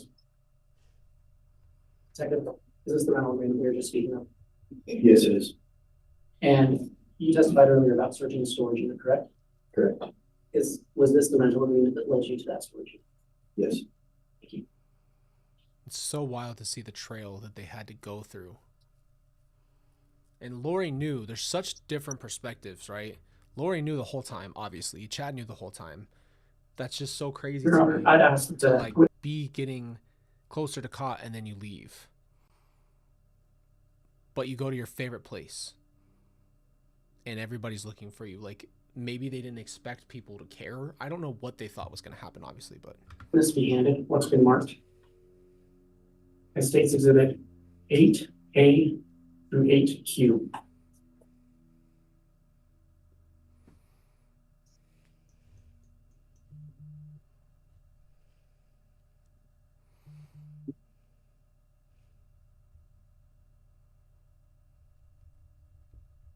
I'm going to have to skip if it's going to take a long time. I move for admission of State's Exhibit 8A through 8M. Or, you know, I'm sorry. I should have said 8L.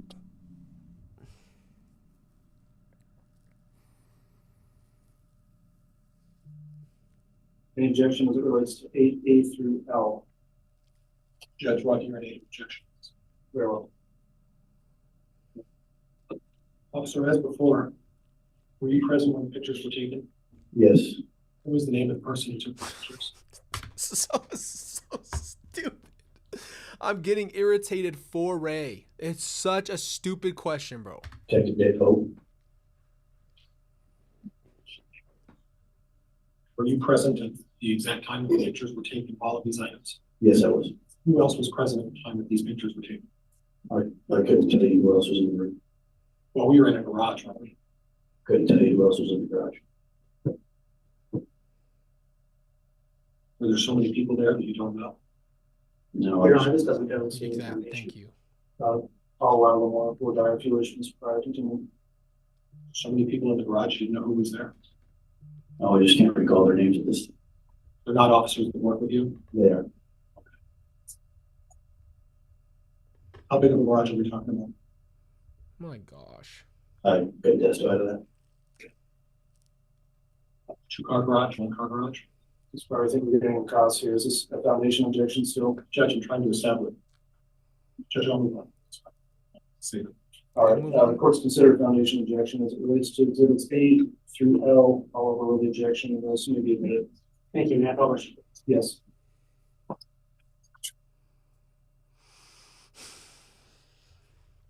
I'll tell you one thing while we have one little break. I never thought in my lifetime that I would ever watch these. Ever.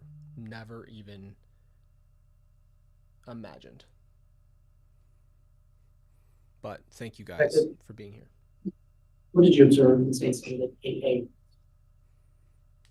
So when I testified earlier about various magazines, weapons, there were knives, this is where we found those items.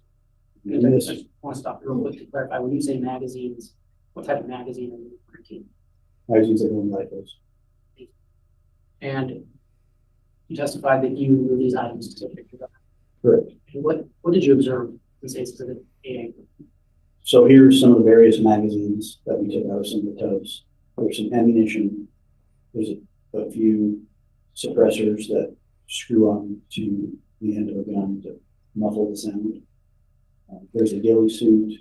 Okay, this is some Call of Duty special ops stuff that you would have. Why do you need a suppressor? Why do you need a ghillie suit? Because you don't hunt. So there's no reason for you to have a ghillie suit. There's no reason for you to have multiple different rifles and army knives. Like, what the hell? Just pisses me off. I know what it's for, but Different items in this photo.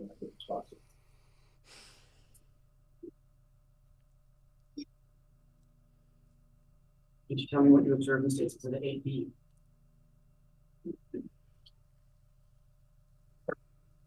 no. So these were items that were located in black plastic bags, which are right here that I'm pointing to.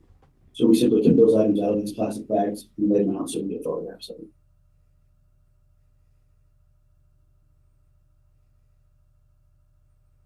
What did you observe in State's Exhibit 8C? I wish I could see that better, but I can't. These are various caliber ammunition in plastic bags that were located in plastic bags in the garage. When you say ammunition, those are for bolts, correct? Correct.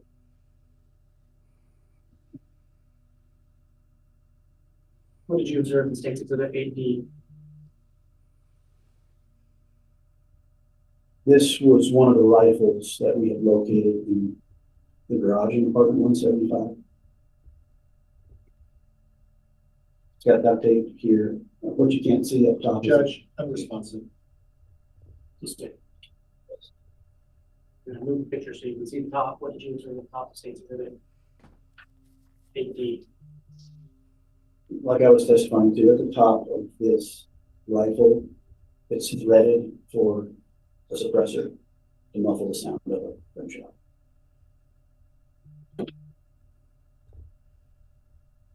What did you observe in State's Exhibit 8E? This rifle here is the exact same rifle from the previous picture. There's also another rifle that was in the bag, and that's this one here. This photograph was taken at the police department once we got the items back.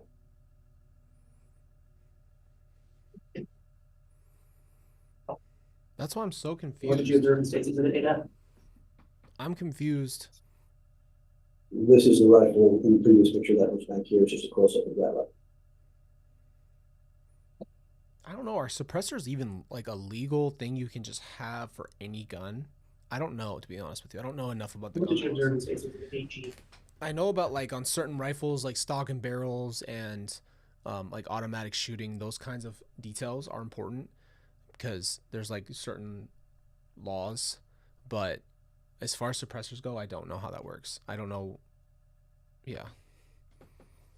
Those are what I call the suppressors.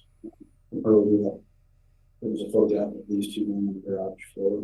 This is just a close-up of both of those suppressors.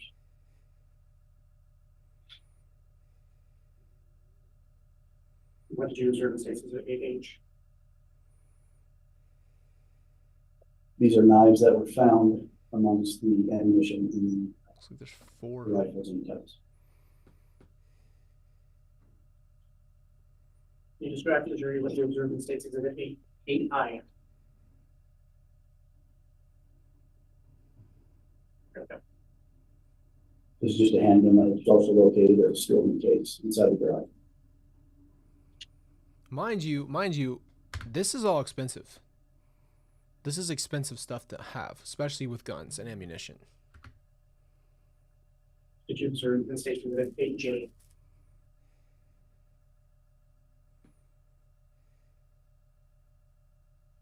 This is a Halloween mask, or what we think is a Halloween mask, that was located in a plastic bag in the garage along with duct tape and rope. Okay. That's the scariest, most obvious thing you've ever seen in your life. Why did you need a Halloween mask? There's obviously a part of him that wanted to scare someone, because you would just put on a black mask if you were just trying not to be seen. Like this, like think of the psychological process of choosing something like a Halloween mask to put with all of that stuff. There's no reason. That's very specific. It's not just like, hey, I want to hide my face, right? There's a million things you could put on that would just hide your face. We're talking about specifically getting a mask that's scary, a Halloween character mask. That's psychotic. You described the jury, what you observed in states agreed at 8K. Once we remove the Halloween mask, this is the duct tape and the rope I was referring to in the Walmart bag.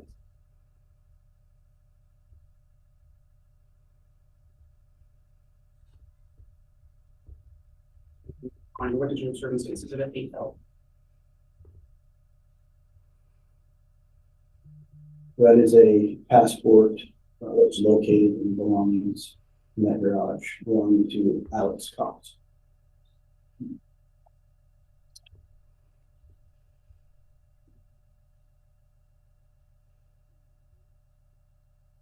And Your Honor, I asked the witness be handed states exhibit 8M through 8Q. Very well.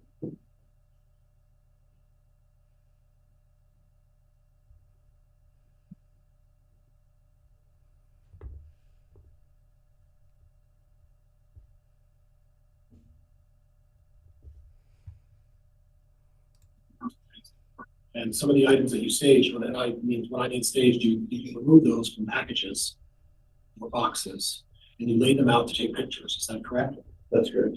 Did you take pictures of all the items in the garage, or are these just selected pictures that you have decided to show today? We took photographs of the items in the garage, anything that we thought was evidentiary value, we took photographs. Okay, so the question is, or excuse me, the answer is then that you did not take pictures of everything that was in the garage. Is that fair? No, Judge, Your Honor, this is cross, not, doesn't put a foundation of these items. I did to sustain that, we need to get on the narrow issue of foundation for admission or not, and we need to be allowed to cross later courses. Okay. Yeah, no other questions about that. So the question is that when I hear previously that you took items out of a package and you took pictures of select items, did you take all of these items out of some sort of packaging and take select pictures of these as well? Yes, we took these out of Yeah, his tubs. whole job is just to put he's just a stick in the mud. Like it's just to just cause a problem, and then that's it. Like there's no real reason. It doesn't really do anything, but it's just to like act like he's working. that were in the garage to close it. So when you were there and present going through the garage, and we don't know how big this garage is because you don't know, you couldn't see these in plain sight when you went through them, correct? That's correct. So you don't know what was in the garage and what wasn't. These were staged by someone else who took pictures, is that correct? We took these out of tubs and took photographs of them. Who took them out of the tubs? I couldn't tell you what officer took them out of the tubs. When did they take them out of the tubs? Are you asking for a time, sir? I'm asking for a time, yeah. Oh, he's a dick, bro. Come on now. Don't start all that. Roughly Roughly. I love it. 10 to 12, I would say. In the afternoon, in the morning, when? 10 o'clock in the morning. Yeah, So midnight. 12. And you were present when they were taking these out of the tubs? That's right. And who took these pictures of us? Oh my gosh. Detective O. Judge, I have nothing else. Thank you. All right, I'll rule an objection on foundation relating to exhibits 8M through Q, and those will be admitted. Thank you. May I have a question? You know,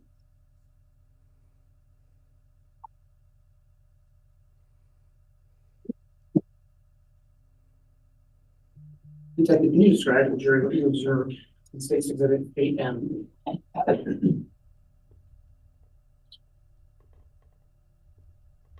That is what appears to be an email printed item that was located in the garage at 175. There's some handwritten scribbles on it, some names, numbers associated with those names. And at the time that you found those documents, did you understand what that? No, Were you able to determine, you said it was an email, who the sender of the email was? yes, Who was it? Shadado. Were you able to determine who the recipient of the email was? I don't recall the recipient. Just No. who sent it. Oh, I apologize, I didn't get that down. I just remember who sent the email. And were you able to tell what date it was sent? I believe it was October of 2018. Was there a specific date? I would have to look at it a little closer. It's in the upper left-hand corner. Remember, this is in 2024. Try to remember 2019, 2020, in 2024, all those details, who took a picture, just It's realistic. the same photograph from the last slide. And State's Exhibit 8 vote. Or is you vote? It's also more of the same email papers from the last slide. In fact, if I were to have State's Exhibit 8 and that, would you be able to tell the date of the email? Yes.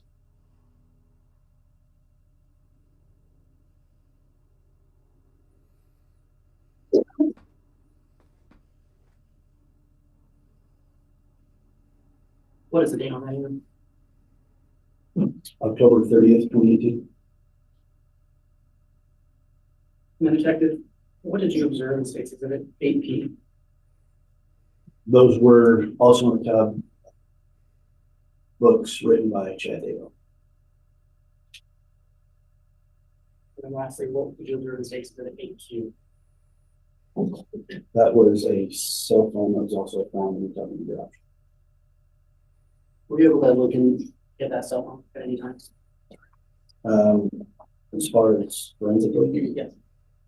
I wouldn't be able to tell you unless I looked at the report.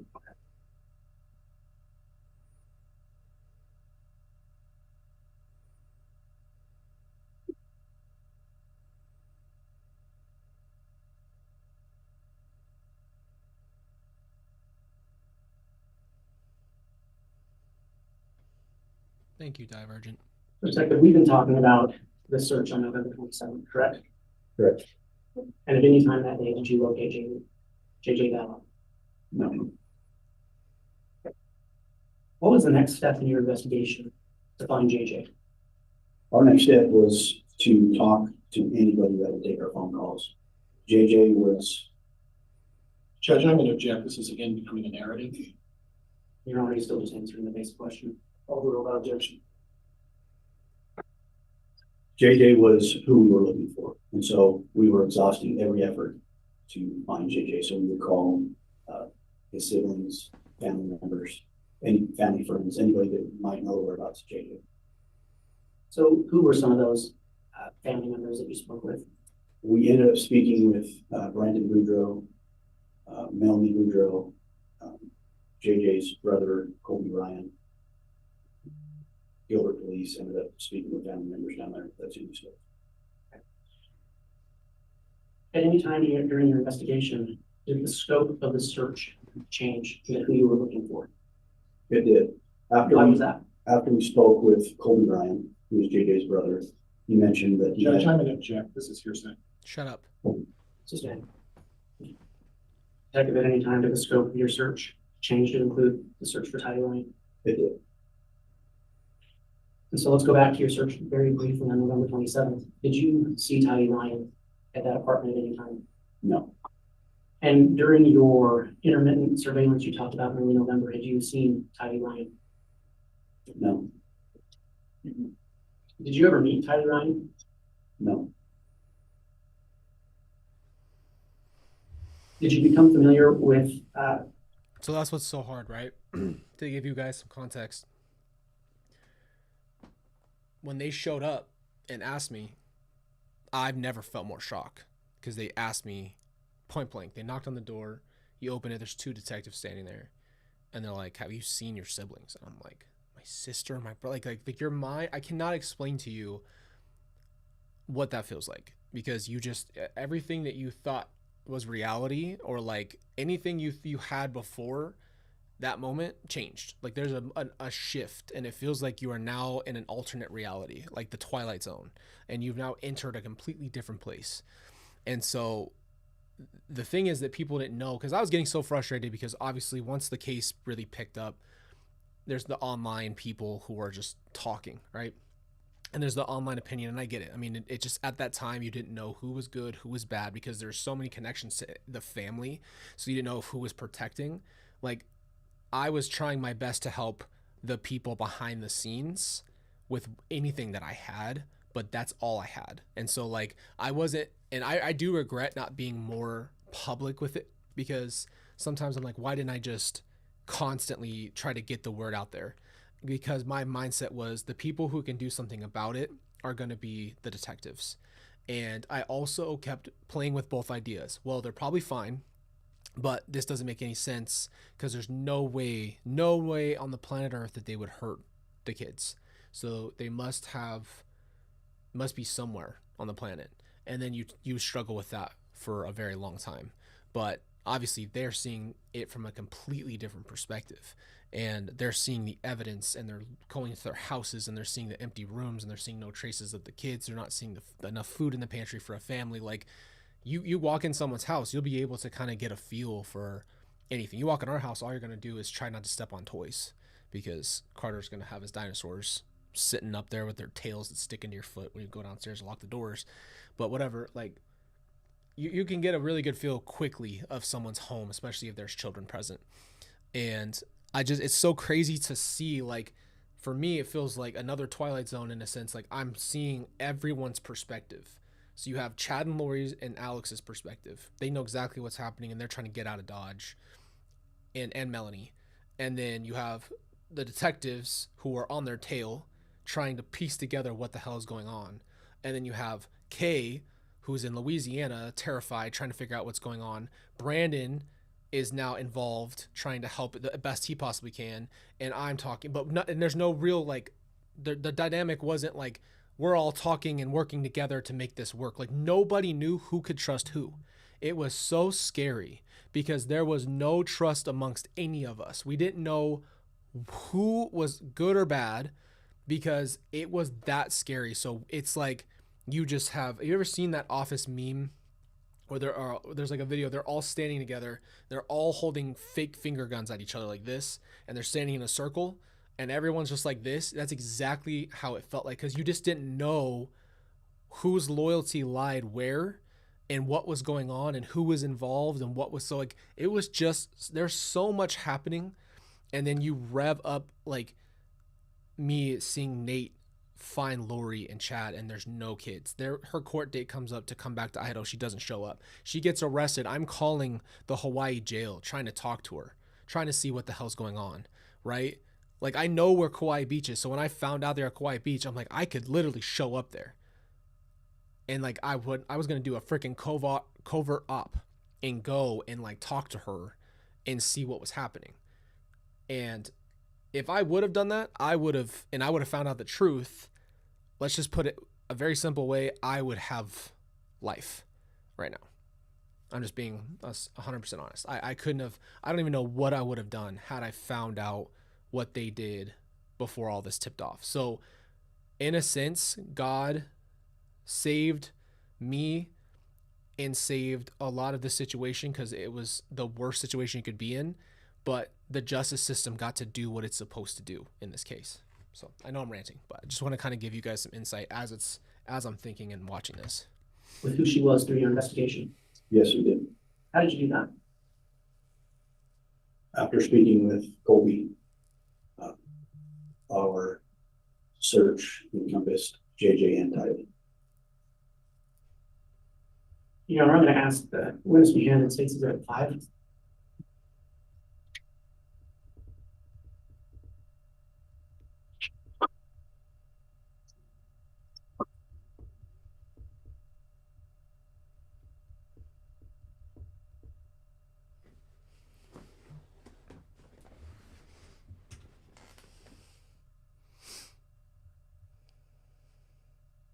I love this guy.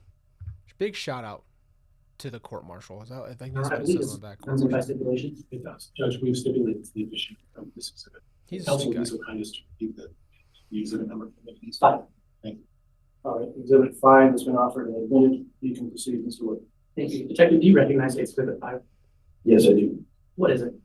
It's a birth certificate issued out of the state of Texas. Yeah, and we talk about that, Ginger Snap, all the time. You have to remind yourself to not play the what if game because it will not serve you anything. You will never get anywhere because guess what? You can't change it. There's nothing you can do now. You're not the same. I'm not the same person now, and I don't see things the same way now. So there's nothing that I could have done to change what had happened. And that's just the harshest reality you have to come to at some point, but there is no point in playing that game. Your Honor, I coach that jury. No objection. But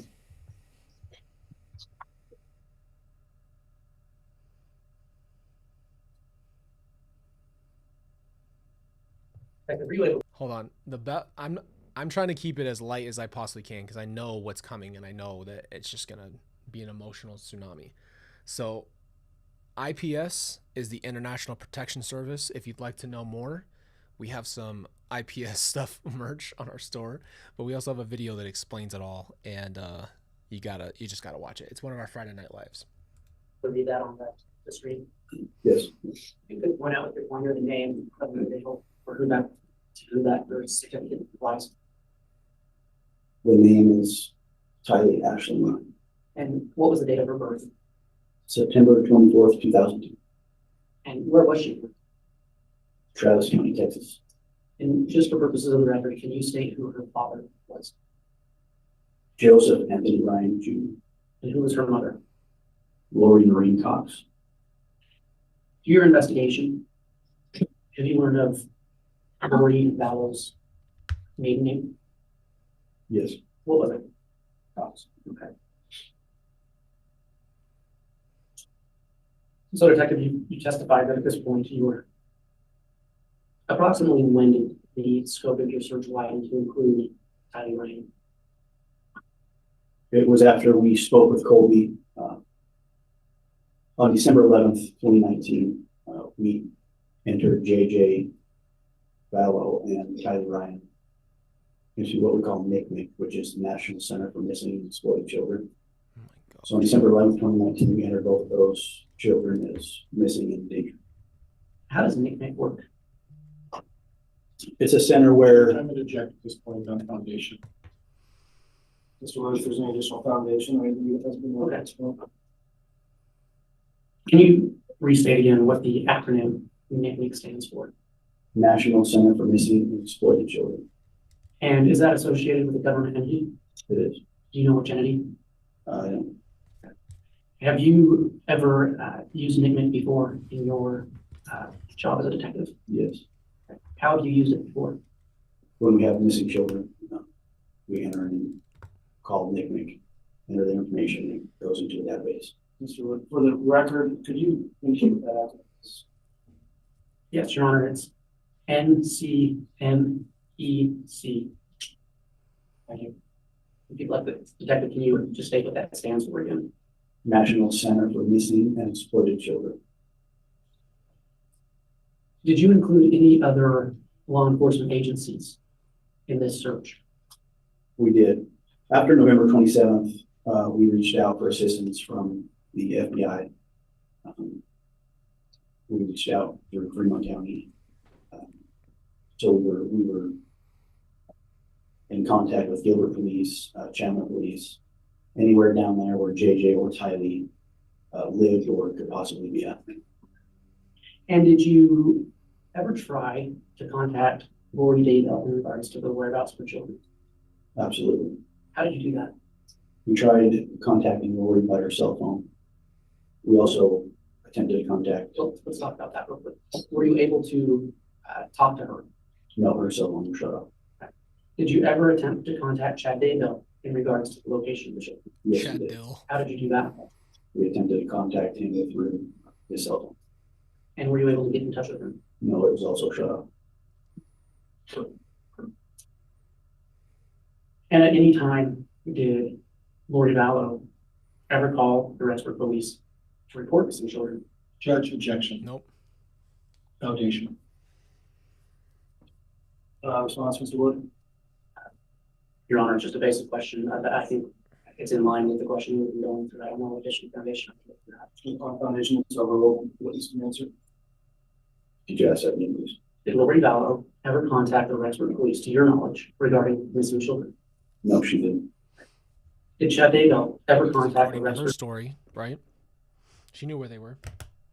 But her twist on her story, as you guys know from her interview, well, I guess my interview with her, is that she walked in and they were gone, and then they were just taken by Alex, and he took them, and she never knew what happened to him, and she just went and got married and lived her life, and she was going through hell. We never saw the days that she was laying on the floor crying and all the pain that her and Chad had gone through.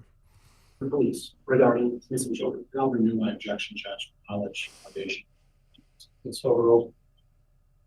No, he didn't. Detective, when you place the children in the NCMEC database, you receive tips from that. Yes, we set up tip hotlines through NCMEC, also through the FBI and through the Rexburg Police Department. So anybody with any information on those two missing children would call any one of those numbers and provide us with any information. And did you ever receive tips through NCMEC regarding J.J. Vallow, Tyler Ryan? Yes, we did. What would you do when you received those tips? When we would receive the tips, we would assign it a tip number. And those tips were followed up on by detectives or other officers. So as soon as those tips came in, they were given a number and assigned to an officer to take it. Wow. And I don't know why, like, I'm just getting so emotional just on this part. It's just anything to do ever with kids and the vulnerability, like, it's a hard thing, because you know how much I love Tylee and JJ, but just in general, like, the missing kids, all that stuff is just so, like, it just hits me too hard. But just to think, like, if someone calls and says something, you can't not follow up. You have to go see if that's real. So you're following every lead because it could be the one, because you're looking for these kids. And everyone is frantic except for the people who know, in that little tiny group, who know exactly where they are and what they did. Everyone else is having all of those issues. would those tips, when they come in, do they have a phone number associated with that? A lot of times they did have a phone number. A lot of them were anonymous. They didn't want to get involved. So some of them had phone numbers where we could follow up. Others didn't. And if someone submits an anonymous tip through NCMEC, is there anything you can do to follow up on that? It depends on the information they gave us, but we would follow up with any information that they had put on the tip. And when a tip comes in with a phone number, would you call those individuals back? Yes. Did you ever alert the public that the children were missing? We did. We held a press conference on November 20th, 2019, and alerted the public that we had two missing children in our yard. And after that press release came out, did you receive tips after that? Yes, we did. And did you follow up on those tips as well? Yes, we did. Did any of those tips ever lead you to finding J.J. Vallow? No. Did any of those tips lead you to finding Tylee Ryan? No.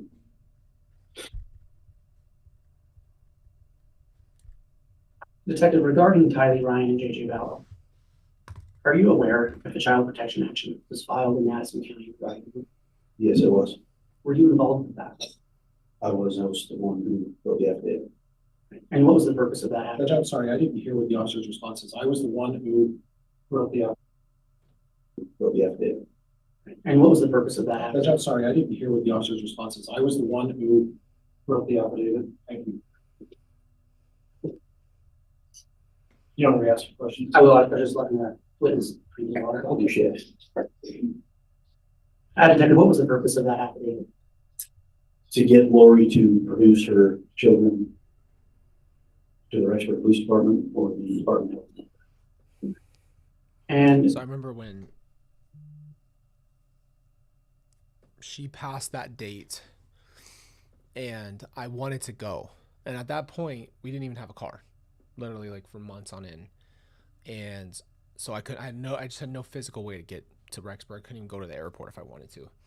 And I remember I made a video to respond to Lori, and I went off. And I was pissed, and I was ready to post it on YouTube towards her because I knew something in my gut just felt like she was watching. And anyway, long story short, I made this video, and I'm going off. I'm like, you're like a villain. You're literally like, I was such a nerd, by the way. I was like, you're like Darth Vader. Like you're this person who looked good and then turned bad. Like you're like the evil version of yourself. And I was ready to post it, and I just did that thing I always did where I shut myself down because I was worried that I was going to say the wrong thing about her. That was where those wounds that I've worked through as a son and as a person, realizing that all I did was cower to not upset her or offend her or say the wrong thing. But yeah, I mean, I had a whole video that I made of just out of anger and how it's like, why produce the kids today, call on an iPad, literally film them right here, right now. There's no way you can't do that. Even if they're somewhere else. Like I went on every tangent that I had thought of and just kept saying, just produce. It's not a hard thing to do. Just show the kids, just show the police. You don't have to show the public, show the police. And yeah, we'll get into that later. Are you aware if there was an order issued in that child protection action? There was. What did it order? It ordered Lori Vallow to produce her children within 5 days of being served at court order. Detective, were you ever able to locate Chad Daybell and Lori Vallow?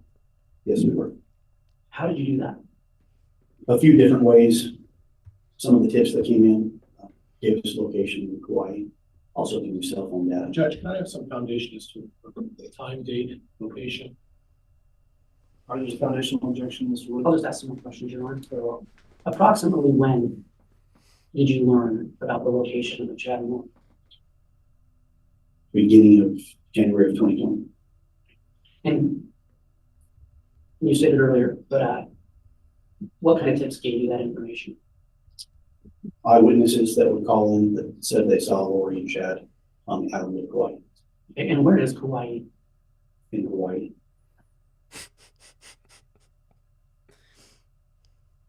Did you ever write warrants to aid or apply for warrants to aid you in finding Chad and Lori? Yes. What kind of warrants were those? We wrote warrants for cell phone data, geofence location, a few different warrants through cell phone companies to assist us in finding Chad and Lori or hold their location.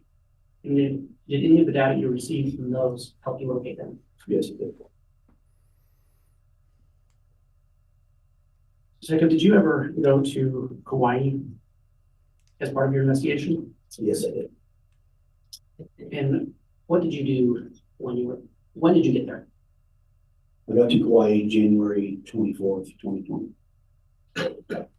And once you got there, what was the purpose of going there? We went there to aid and assist the Kauai Police Department in serving that court order to produce J.J. Tiley to the Wexford Police Department. And did you see Chad and Lori Daybell in Kauai? Yes, we did. You mentioned assisting the Kauai Police Department in serving that order. Are you aware if Lori Vallow was served with that order? Oh, yes, she was on January 25th, 2019, correction, 2020. While you were in Kauai, did you do anything else? We observed the Kauai Police Department serve 2 search warrants, one on Chad and Lori's condo and the other on the rental vehicle. I don't understand, if you're paying that much in rent to have a condo up in Princeville, like, okay, so the island is basically goes around the outskirt of the island. I'm going to show you. This is just going to make way more sense as I make my point. It's just way easier for me to show you what I mean.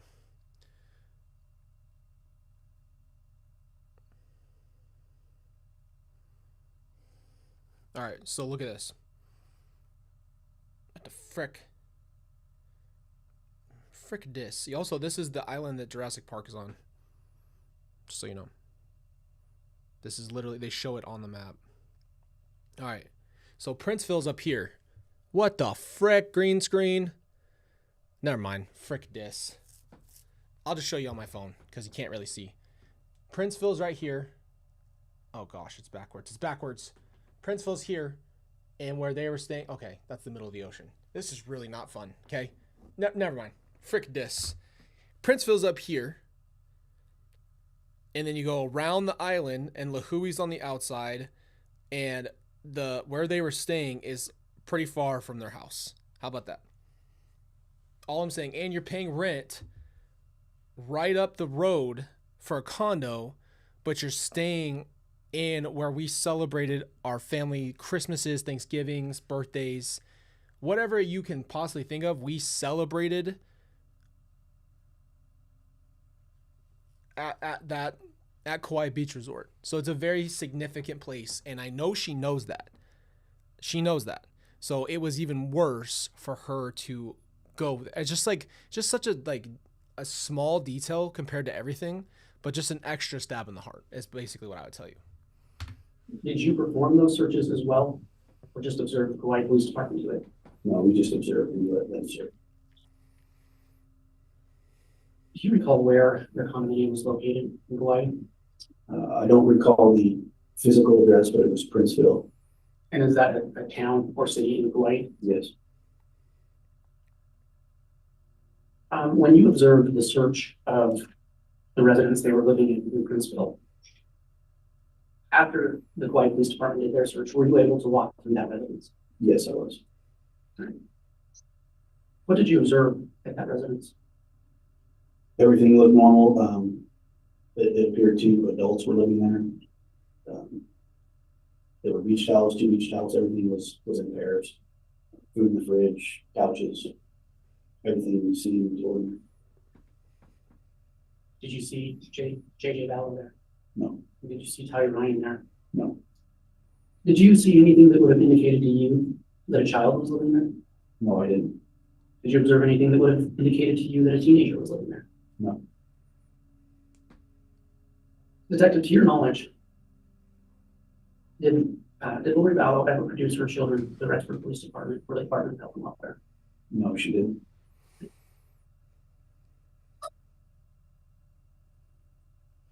Let me answer Tessa's You're on. question. I'm going to read out my phone because it's just the white background. Do you think that lawyers running to the place that made her feel safe, or was it done out of another knife, an old life in your heart? I know it's a hard question. I think it was for her. She's just selfish. When I tell you, like, this is why we covered this, so you guys have a little more context, because it gave me a lot of context. Sociopaths and psychopaths, okay?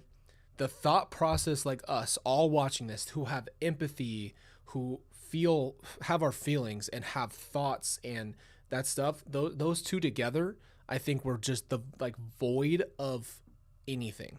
They wanted to do what they wanted to do. Like, imagine the way a 3-year-old thinks. Okay, and I mean this. This is not even disrespectful. This is perspective. A 3-year-old does what they want when they want, because that's all that's on their mind. There's no bigger scope when my daughter goes and gets soap and sugar and Febreze and puts it in water and then puts her slime in it, right? That's going to be fun, because her brain obviously is not developed fully to where there's a thought of what's going to happen next, or like what that consequence would be of just mixing the chemicals, whatever. The point being is, like, that is exactly how I swear that these two thought. Like, there was something so it's weird, because she was more disassociated, like, from all reality. Okay, Lori was in fantasy land. Chad, on the other hand, I think is truly a very, very high level sociopath or a psychopath. I genuinely do believe that, because he is such a void of, there's nothing, right? There's just nothing on him. There's nothing going on. And so when they went to Kauai Beach, it stabbed me in just an extra spot, because I know where it is. Like, that was where our family had, like, a peaceful time in all the chaos of our life.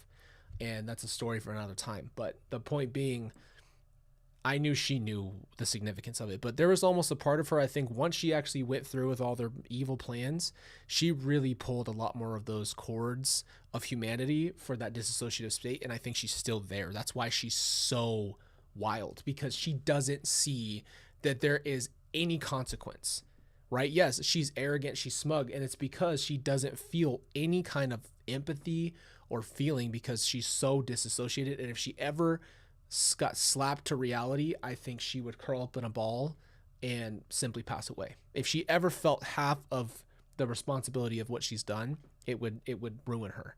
So she's in a in my opinion, self-induced disassociative state, and she will continue to be that way until the day she's gone. I'm going to ask that the witness be handed State's Exhibit 6. But they don't care. There's no empathy. You think Chad gave two shits that we spent our family time together there? No. He wanted Lori. She obviously wanted whatever he had, like his worship of her, right? So they had what they wanted from each other, like two leeches both sucking on each other. Just two fricks. Frick dis. Frick James. Did you recognize State's Exhibit 6? Yes, I do. What does it purport to be? It's a photograph of Kylie Ryan. Did you, as part of your search, did you look at Kylie Ryan's social media? Yes, we did. To your knowledge, was this image obtained from her social media? It was taken from her Instagram account. And so as part of your search, did you personally observe her Instagram account? Yes, I did. And did you personally observe this image on her Instagram? Yes, I did. Is this a true and accurate representation of what you observed on her Instagram? Yes. And also, as part of your investigation, did you see other pictures of Kylie Ryan? Yes, I did. And is this individual, is that true and accurate representation of Kylie Ryan? Yes. Your Honor, the state would move for State's Exhibit 6 to be entered into evidence. No objection, Judge. Very well. Exhibit 6 has been offered and admitted without objection, so it's on the record and will be published if you wish, Mr. Board. Thank you. Yep, you're exactly Second, is this the exhibit we were just speaking of? Yes, it is.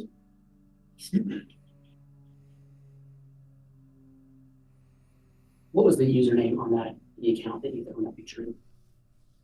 Tylee A. Ryan. And this individual is the Tylee Ryan that you came to recognize through your search. I remember That's telling right. Ty, I said, you jacked me. She's like, what are you talking about? I'm like, look, I'm Colby J Ryan on my social media, and you're Tylee A. Ryan. You totally jacked me. I just always tease her about that.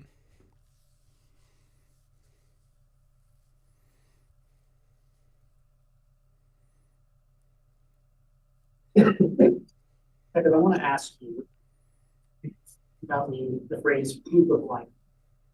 Are you familiar with that phrase? I am. As a detective, what does that mean to you?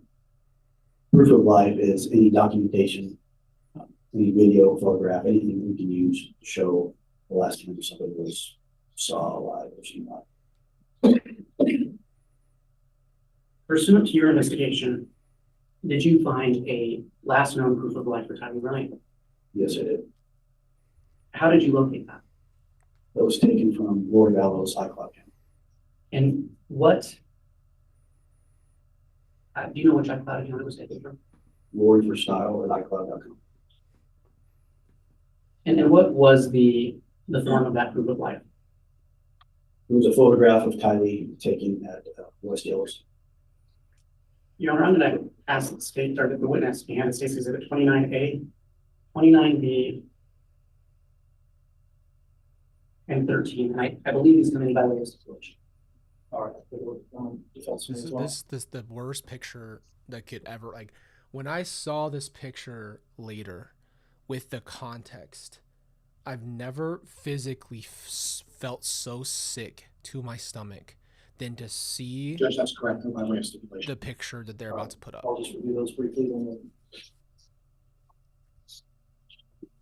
I've never felt so sick in my life. It is literally like a horror photo. Like when I watch other channels and they explain like context behind pictures, to know that was the last picture ever, I can't even put into context what it's like. It's like a horror movie come to life. Got a quick sidebar, Council. Sure.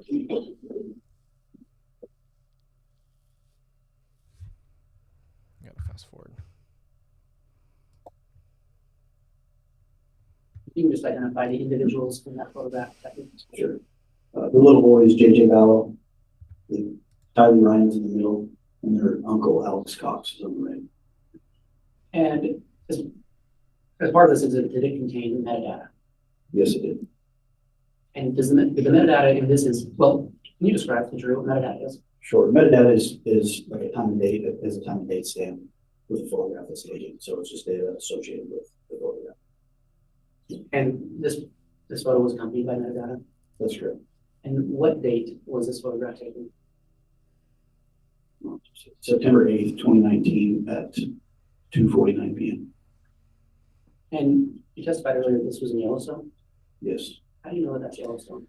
I've been there. I remember when we heard about the Yellowstone thing, the thoughts that go through your mind. I mean, I can't even tell you the directions that we thought they could have gone to get out of Yellowstone, how far away they were, what state they were in, and then were the kids in Yellowstone? Were they pushed into a geyser? Like, I mean, you cannot imagine what your brain does when you're in that position. You cannot imagine the thoughts that go through your head, because all you do is think about it. So imagine on a fast clip how many thoughts you have a day in different scenarios, and you run each one down the rabbit hole, and you just think about every scenario that goes with it. And then you can do that again, and then you dream about it, and you start thinking about it when you wake up. Like, it was never ending loop of what happened. And that's why I have the utmost empathy and heart for people who have missing people that they never found, because it is a torture that you never know exactly what happened. There is closure in knowing, as hard as it is facing that reality, but there is closure for that. And I have so much empathy for people who have missing people that they love, missing loved ones, and they never knew what happened. Do you recognize that location? Sure.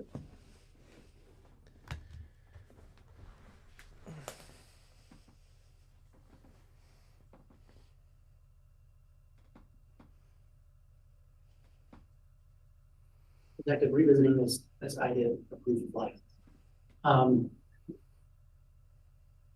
Throughout your investigation, were you ever able to find photographs dated later than that of Higley Ryan living? No. And can you describe just quickly where you found How's that Melody? photograph? Good to see you. From the iCloud account associated with Bordeaux. And I believe you already said it, but just for purposes of the record, what was the name of that iCloud? Lori for Style at iCloud.com. And how do you know that that account was associated with Lori Bell? The information attached to it and also the photographs that were attached. And when you say photographs, what type of photographs led you to believe that that was attached to Lori Bell? Family photographs, Lori Bellow's photographs with her in the photos.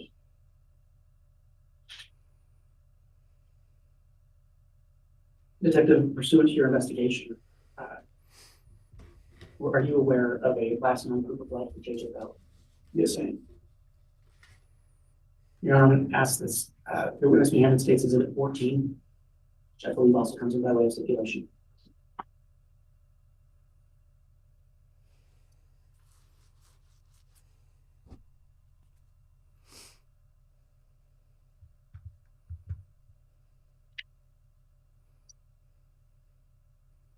I don't know why I'm irritated with him, but him just sitting there just pissed me off.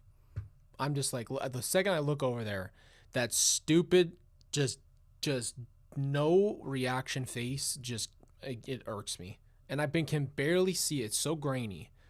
And just knowing he's just sitting there, just he has a monotone look. I don't know how that's possible. Is there an objection to the 14 minute? No, Judge, it was entered by a stipulation of parties. 14 is admitted. Detective, what is State's Exhibit 2? Should have been Lori. That is a photograph of JJ sitting on a couch in what appears to be the front room of apartment 175. And where did you locate this picture? That was also on Lori for Style, iCloud.com. And you mentioned you believe you recognize the location. I'm sorry, can you say that again? Yes, it appears to be the front room sitting on a couch that was found in Lori Bell's apartment 175.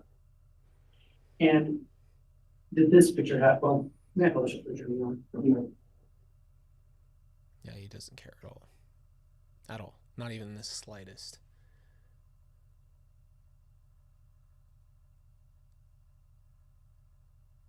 But it's just like with Lori, she kept looking over the jury. They're putting on a front, and that's what they only thing they can do is emulate human emotion, like a Describe robot. the jury what you observed in state's exhibit 2. That's JJ Vallow sitting on the couch in red pajamas. Oh, all of these And posts. was this picture accompanied by metadata? It was, Is this the metadata that accompanied that picture? yes.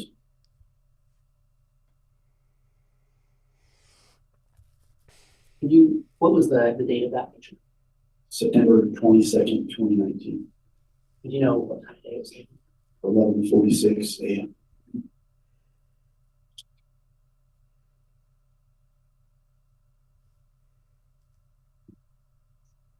And just to clarify, what iCloud account was that picture taken from? Also, Lori for style iPhone.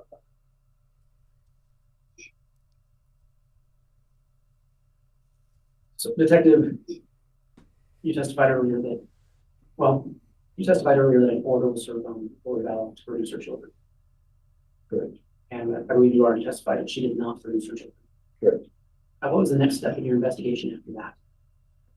Our next step in that investigation was to reach out to anybody that would possibly know where JJ was. Thank you, brother. Thank you, Ray. Who would you reach out to? I didn't even know it was you today, by the way. I had no idea. I know it was day one, so I knew it was past all the jury selection. I had no idea it was going to be you. But of course, it just is what it is, you know? Reached out to family, the FBI, other agencies, anybody that would take our calls, tips that were coming in. Detective, while you were doing this investigation, were you aware of any investigation in Fremont County regarding Tammy Daybell? Yes. And what did you know? Were you a part of that investigation? I was a part of it, but my focus was mainly JJ and Tyler. And what was the investigation in Fremont County regarding? A suspicious death involving the defendant Daybell's wife. And as part of your investigation, did you know when she had died? Yes. When was that? October 19th of 2019. You testified that your primary focus was locating Tyler and JJ, correct? That's correct. Your Honor, you just have a very brief sidebar. Yes. I just want to make you aware of that schedule as well. So we'll go until 3:30 today. Whoa, see, look, we're almost done.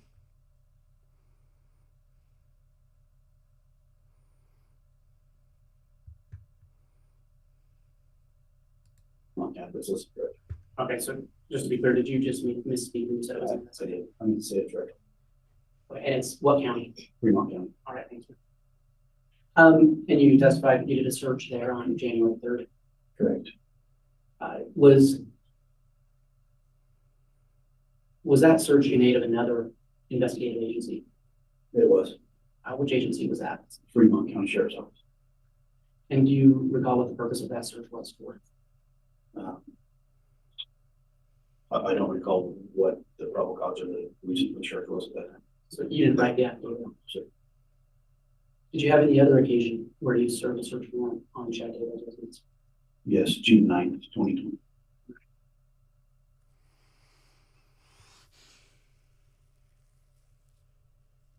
When you served that warrant on June 9th, 2020, what time did you arrive at Chad Daybell's residence? Roughly about 7 All in the right, morning. so this is just so everybody knows. I don't know if Ray's still here, but you guys can all say hi to him. He did pop in for a second, and I don't know if he's here still, but he knows that we all love him and respect him, and everybody else who's involved. But Ray did some really heroic things for my family, and he'll always have my public and private gratitude and love for him. And outside of just what he did, he's just a good person, and I have a lot of love and respect for him. This is where it's going to probably get really graphic for all of us. I knew it was coming towards the end, so If anybody doesn't want to hear the details, I understand. But this is where it has to be detailed. And yeah. So yeah. It's good to see you, brother.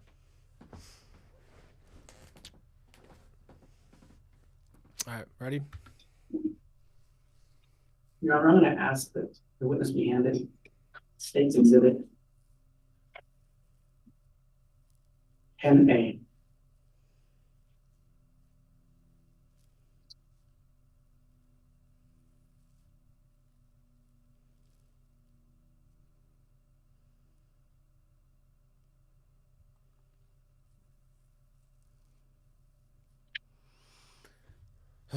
All right.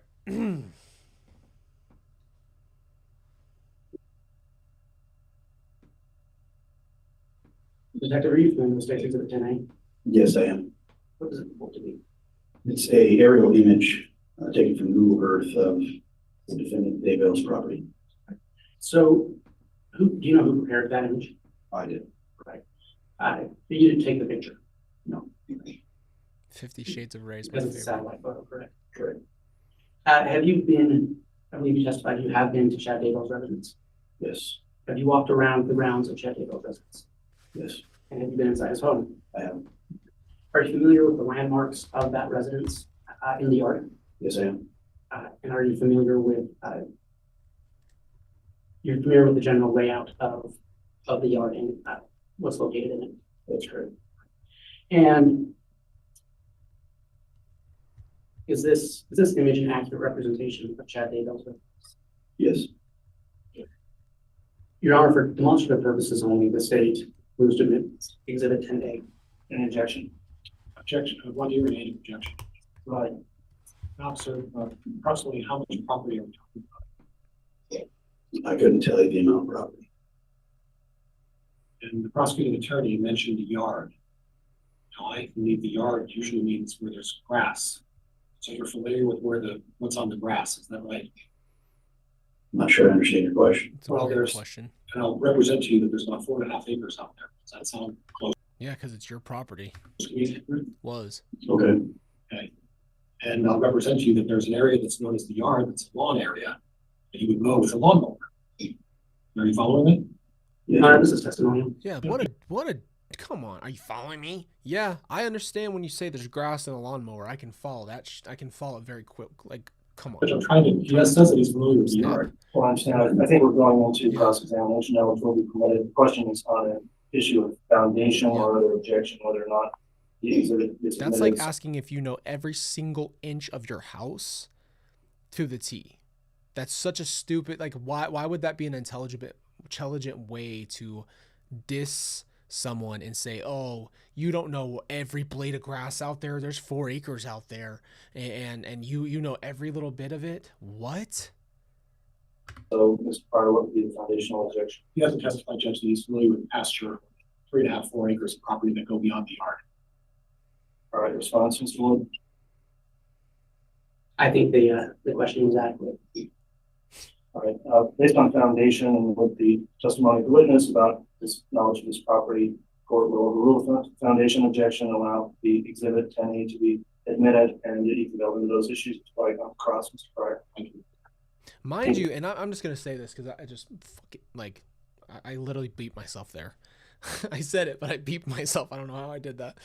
Listen, this dude got the property as payment and then sold it. So he took money from the property where this all happened. Just as a reminder.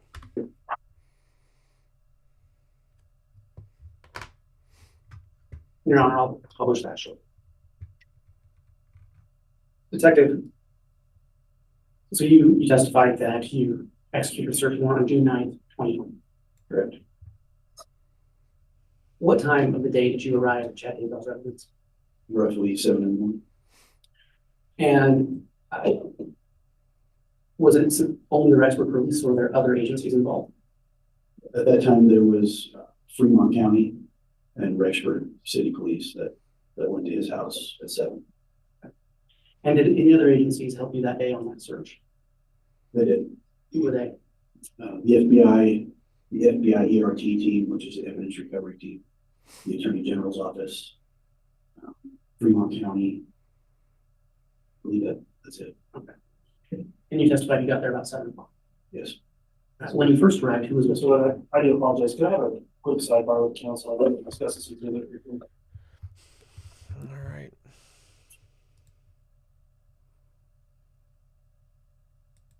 It's hard to know when it's gonna happen. Yeah, yes. Detective, when you arrived around 7 o'clock, I'm getting, hey, I'm not trying to puff my chest here, but I'm getting good at getting to the good spots. who was with you at that time?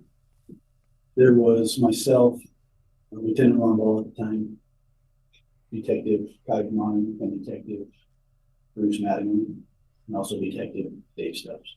All right. So can you go back to those individuals and say who they were employed by real quick?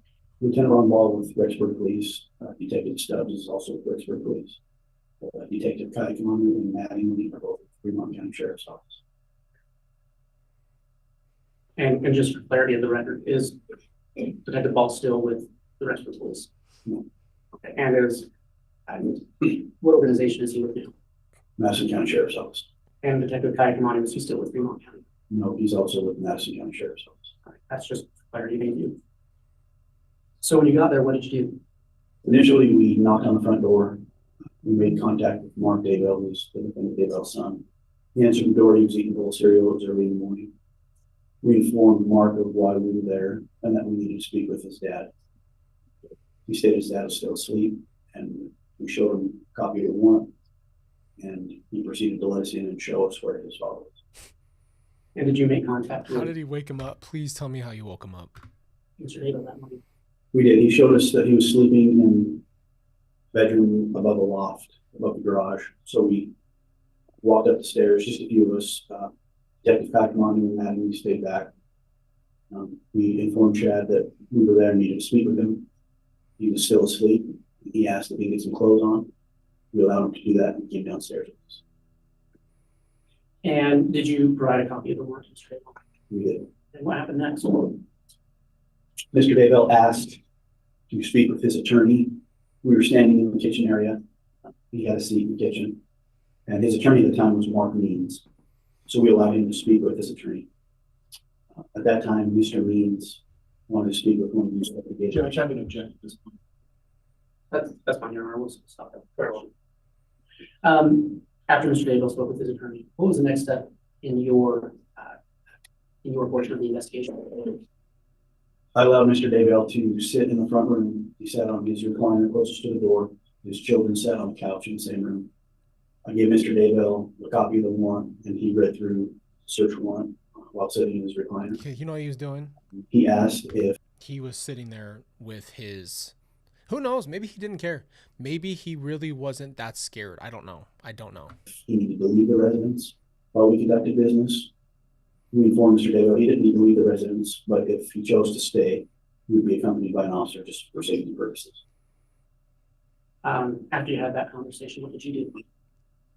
Mr. Daybell asked if he could make a phone call, and at that point he was allowed to go outside and make a phone call. And where did you go? I went outside with him. And what did you do after that? Mr. Daybell wanted to sit in the vehicle that was parked back in on the west side of the house. There's a west driveway. So I allowed him to sit inside the vehicle, windows rolled up, and make a phone call. I stood in the grass area close to the vehicle. At this time, Your Honor, I'm going to ask to publish. Chubba State's was Exhibit upset that with the 10A. Jedi. You may.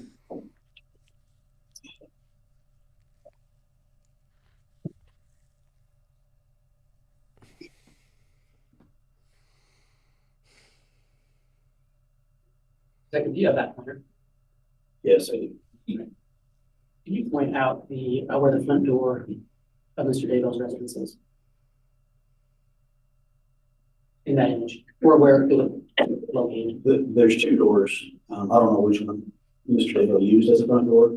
I can tell you there's a door right here and a door on the back side. So Mr. Daybell was roughly, that's not the vehicle he was in, but it's roughly parked in the same area. And I was standing here in the grassy area.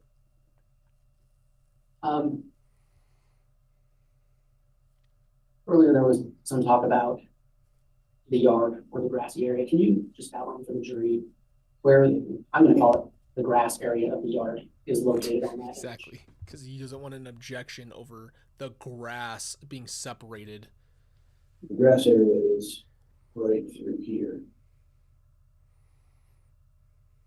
And is that a driveway behind the house as well? Yes, there's a driveway here. And to the just east of that, what is that? Is that grass as well? There was grass here. There's like a little shop area. There's a shed here. And then this is, I guess you would call it pasture area. Did you observe any livestock there?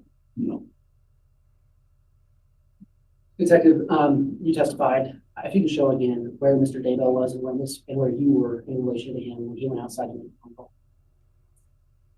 So Mr. Daybell was sitting in a vehicle fairly close to this location. He was sitting in the driver's seat. He was back in. I was standing here just observing Mr. Daybell make a phone call. And did you observe his behavior while he was making that phone call? I did. What was the nature of his behavior? What was he doing? Initially, he was just on the phone when I was watching him. But as the call progressed, he had the phone in his right hand and was intently looking over his right shoulder. And so I found it odd. I wanted to see what he was looking at. So I maneuvered myself to see what he was so intently looking at. And when you did that, did you attempt to orient yourself so that you would be looking in the same direction you perceived him looking at? That's correct. What did you see when you did that? So with the vehicle backed up here, he was looking over his right shoulder in this direction. I stood over here, kind of in front towards the roadway to see exactly what he was looking at. And when I looked that way, I saw this area, this pond area. Now, let's look at that pond real quick. If you can just kind of run the pointer around it so the jury's sure where it is. Right here. And There's a tree right here, thank you. and then a pond. And when, at the time, you noticed Mr. Daybell looking over there, was there any activity going on over there? There was. So like I testified, we got there about 7 o'clock when we made contact with Mr. Daybell, and the scene was secure. Mr. We radioed for the other units that were staged about a mile and a half down the road that they can come start marking things off with the search warrant. So as time passed, Mr. Daybell was reading the warrant on his recliner. While he was doing that, there were ERT members and other officers that started marking off different sections in the backyard that we wanted to search. Now, Detective, just for clarity of the record and for the jury, I believe you defined ERT earlier, but can you tell the jury again what ERT is? Evidence recovery team And who are they associated with? with the FBI. Now, Detective, were you the lead of this? I always want to just stop and pause to say how involved so many people were here. The FBI, everything, all of these different departments working in unison just to find Tylee and JJ. Executing the search warrant that day? I wasn't in charge of the search warrant.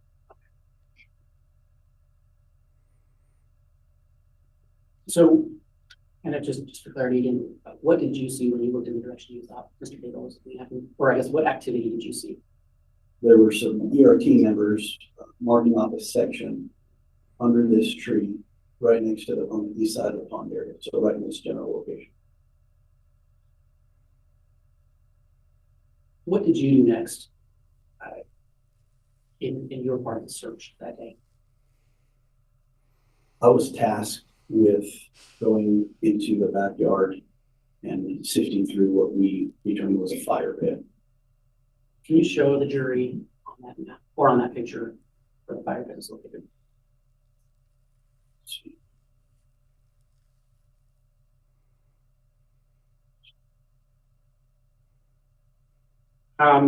And you said, I apologize, but for the record, would you have the witness please reference where that pointer just went somehow, so there's an full representation? yes, Detective, if you can point there again and describe what it is you're pointing at, where it is you're pointing. The fire pit area, which there's like a little tree here. It's just to the north of the tree. Yes, Is that adequate, Your Honor? it is. So you said you went north of the fire pit. Exactly what did you do? So a few of us were tasked with getting dirt and anything that was in the fire pit and putting it through the sifter. So that's originally what I was tasked to do by the team leader of the ERT team. About approximately what time when you did that? I'd say roughly probably 9 of them that one. Who was the team leader of the ERT team? His name is Steve Daniels. And how long did you sit in the fire pit? I would say probably 35, 45 minutes. And so when you sifted, what kind of tool did you use to do that? It was a wooden sifter. We would scoop shovels full and put it in the sifter, and wooden handles, and just shake back and forth. And any larger debris would stay on the top of the wire screen. And did you find anything of interest while you were sitting in the fire pit area? Not at that time, no. Did you move to another area of the search? I did. When approximately did you do that? You asked for a time, Approximately, yes. probably 10-ish maybe. And why did you move? There were ERT members and some other members of law enforcement that had marked off a place under this tree next to the pond. They had called and wanted some other people over there to help with that area, so I left the fire pit area and responded to this section right here next to the tree and pond. And what did you observe when you got over there? I observed ERT marking off, they had already marked off probably a 6x6 section. The best way I can describe it is there was taller shrubs in the middle of the 6x6 section. It looked like there was just a little bit of grass, probably the length of sod, and some dirt protruding through the grass, but there were no taller shrubs like on the outside of the section. What happened next? The ERT team began excavating that site. They removed a top layer of soil, took off the shrub and the top level of dirt. And what did you see under that? At that point, you could see what appeared to be 3 large white rocks. And as soon as they did that, we could start to smell the odor that, through my training experiences in decomposing body. Let's talk about that. Have you, on other occasions through your work, smelled the decomposing body? Unfortunately, yes, I have. And is there a distinctive smell to you that you associate with that? There is. And it's your testimony that as that first layer of ground was lifted off, you began to smell that. That's correct. What did you observe next? After they slowly and methodically dug around the white rocks, they were removed. ERT took pictures and measurements. They continued to dig down. Right below the layer of rocks were 2 pieces of thin wood paneling. Just right below the rocks. Were you still able to smell that smell you had described? Yes, as they dug down, it got stronger. Were those boards removed? They were. What did you observe after that? So after the boards were removed, you could see the discoloration of dirt. So you had dry dirt, and then underneath the boards was like a wet, moist type dirt. So it was pretty obvious there, the distinction between the soil. Then what happened? They continued to brush away the wet soil, and at that point, you could start to see a black round object start to protrude through the dirt. And describe that object. About what size was it? Initially, it just looked like a littler black round object. They dug down further, carefully, and it appeared to take shape of the crown of a human head.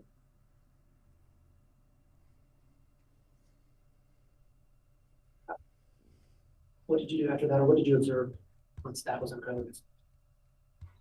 So once the black round object was uncovered, at that point, the ERT team leader, Steve Daniels, got a small, sharp instrument and made a slit in the black plastic.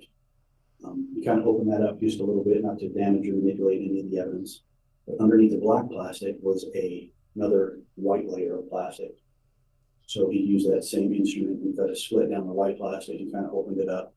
And at that point, it looked to be brown human hair. After that was discovered, what happened next? As soon as that was discovered, we received information on the radio that the defendant Daybell was leaving his daughter's residence, which was catty corner to his residence, at a high rate of speed.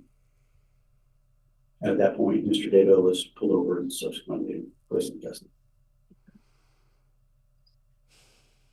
Did you go back to the site where what appeared to be a human head was located? I did. When I got back to what we ended up calling burial site, they continued to excavate around that black plastic.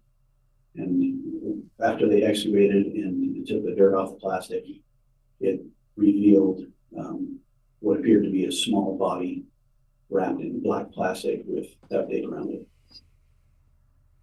Thank you. Your Honor, I know the time. Yes. Let's stop the day. All right, we are going to try to adhere to this court schedule, so it is 3:30. This time then, I am going. I guess it keeps going tomorrow.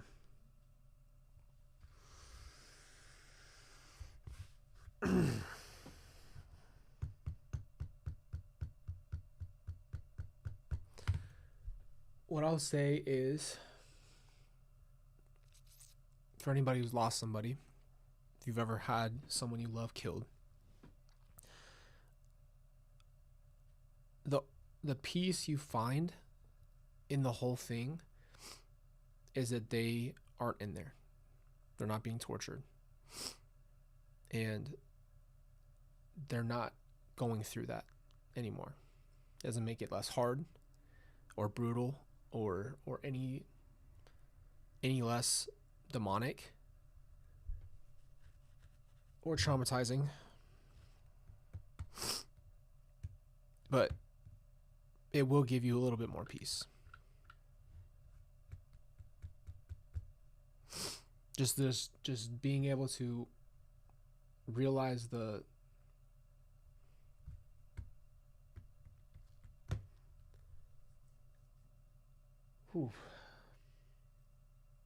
just being able to know that. Like, I'm not going to let Chad, Daybell, Lori, Alex make me think that way about Tylee and JJ and Charles. I won't. They're not just these leftover bodies. They were living people who had an impact in this world, and they're not going to take that because they can't.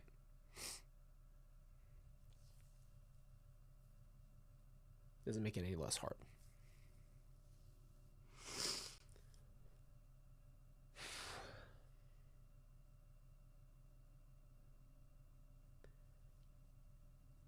All right. I love you guys. We will, I guess, finish this tomorrow morning. I will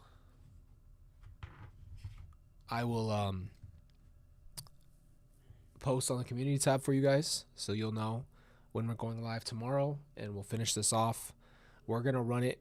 These trials are different because they go by either day or they go by the testimony. We're going to watch each day as it happened and just skip through as if it were actually like the trial instead of trying to just nitpick because it gets really confusing. So we're literally going to watch day 1, day 2, and we'll just keep going. So thank you guys for being here. Thank you for being a family, and thank you for caring so much about how I'm feeling. I'm okay. I'm gonna process this, and I'm not gonna push myself to do something that I can't handle. If I can't handle it, I will tell you, and we'll take a break. We'll figure that out. I know this is gonna be hard. I think I accepted that after we watched Lori's. I accepted that it was going to be hard, so I knew that. Yeah.